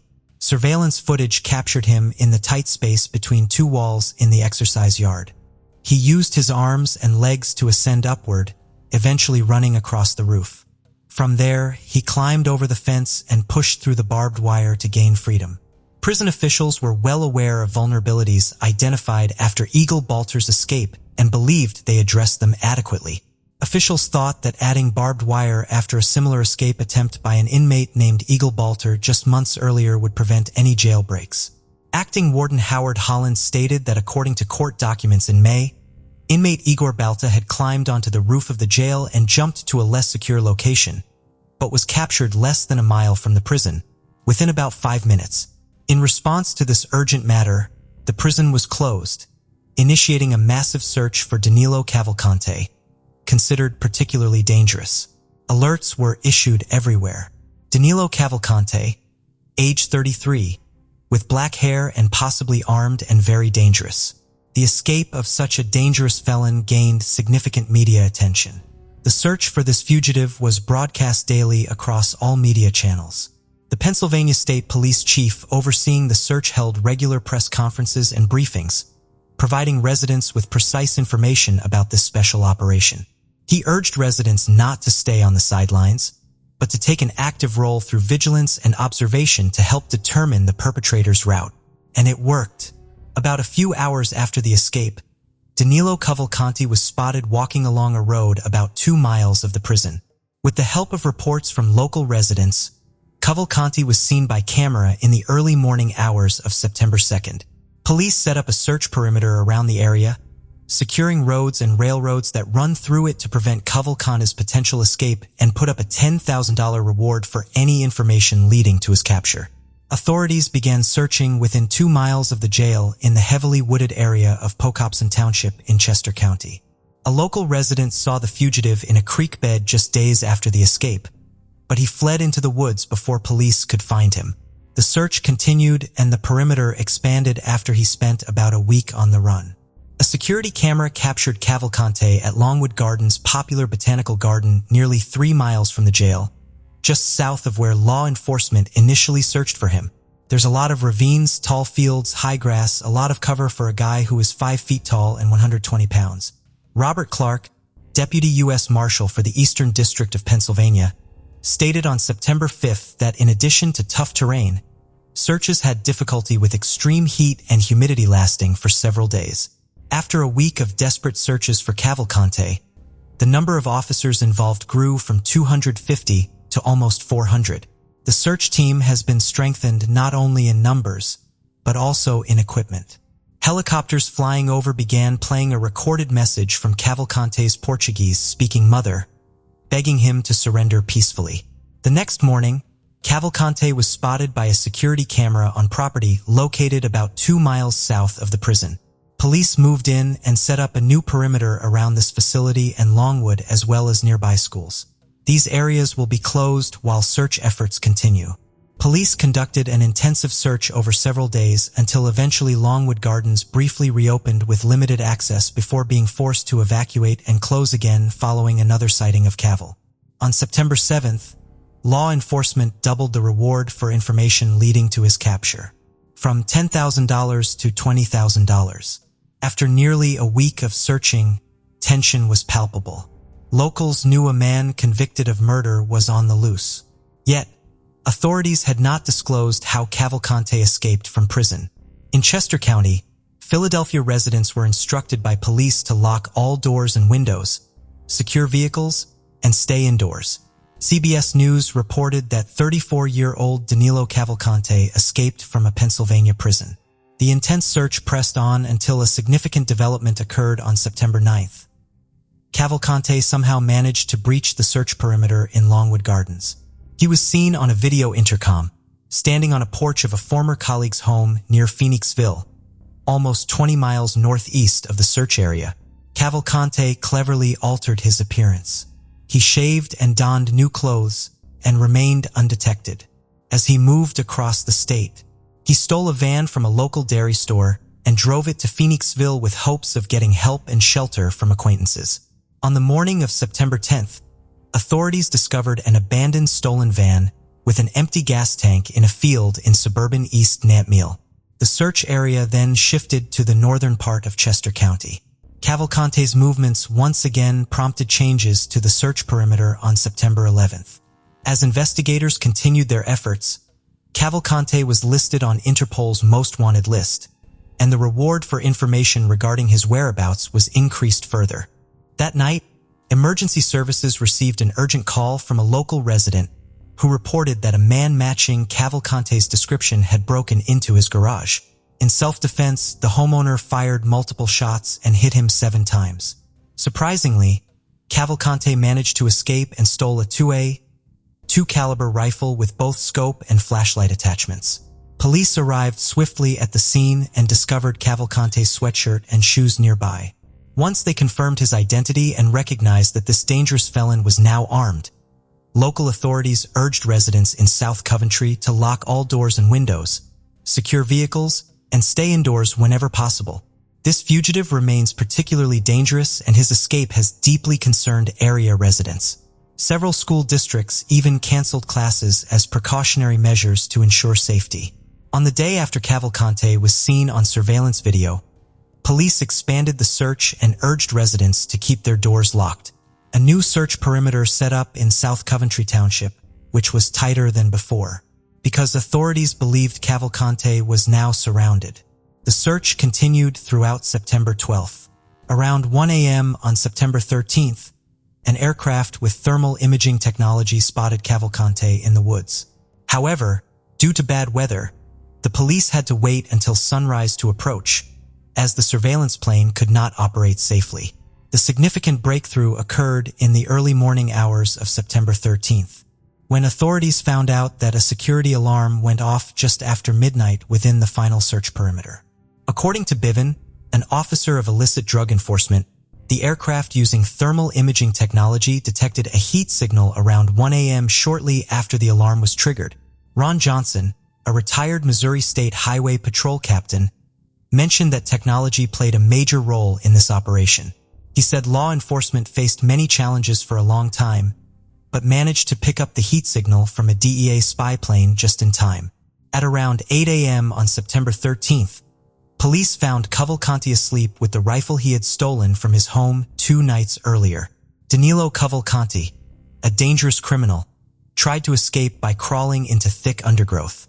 However, a police dog named Yoda subdued him by biting his head and holding him until police arrived. Lieutenant Colonel George Bivens stated at a news conference that Yoda caused Cavalcante minor head injuries during his capture. Cavalcante was questioned by the police immediately after his capture.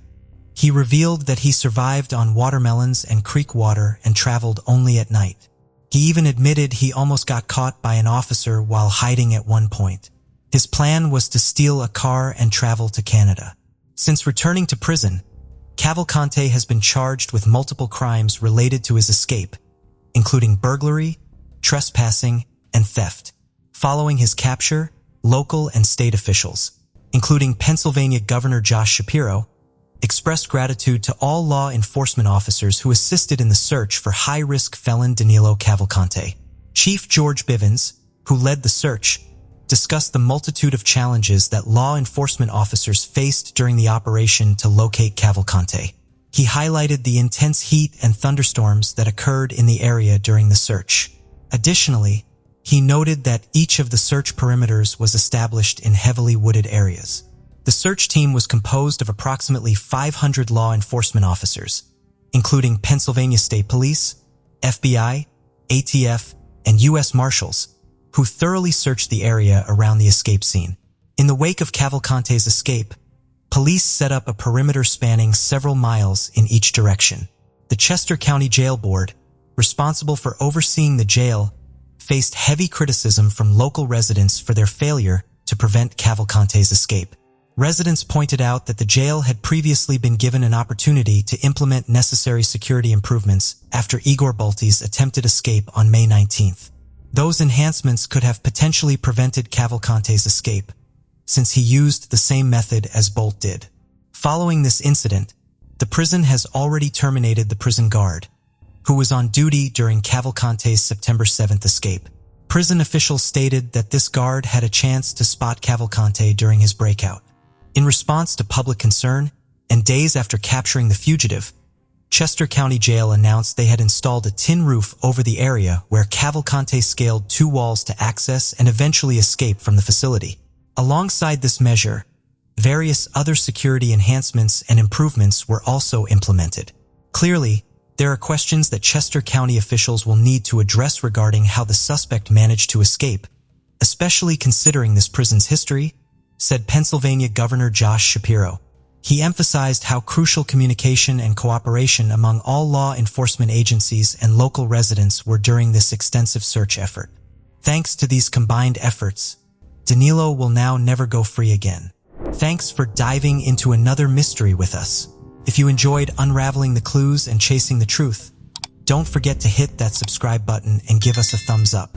Your support helps us bring you more thrilling cases and deep dives into the unknown.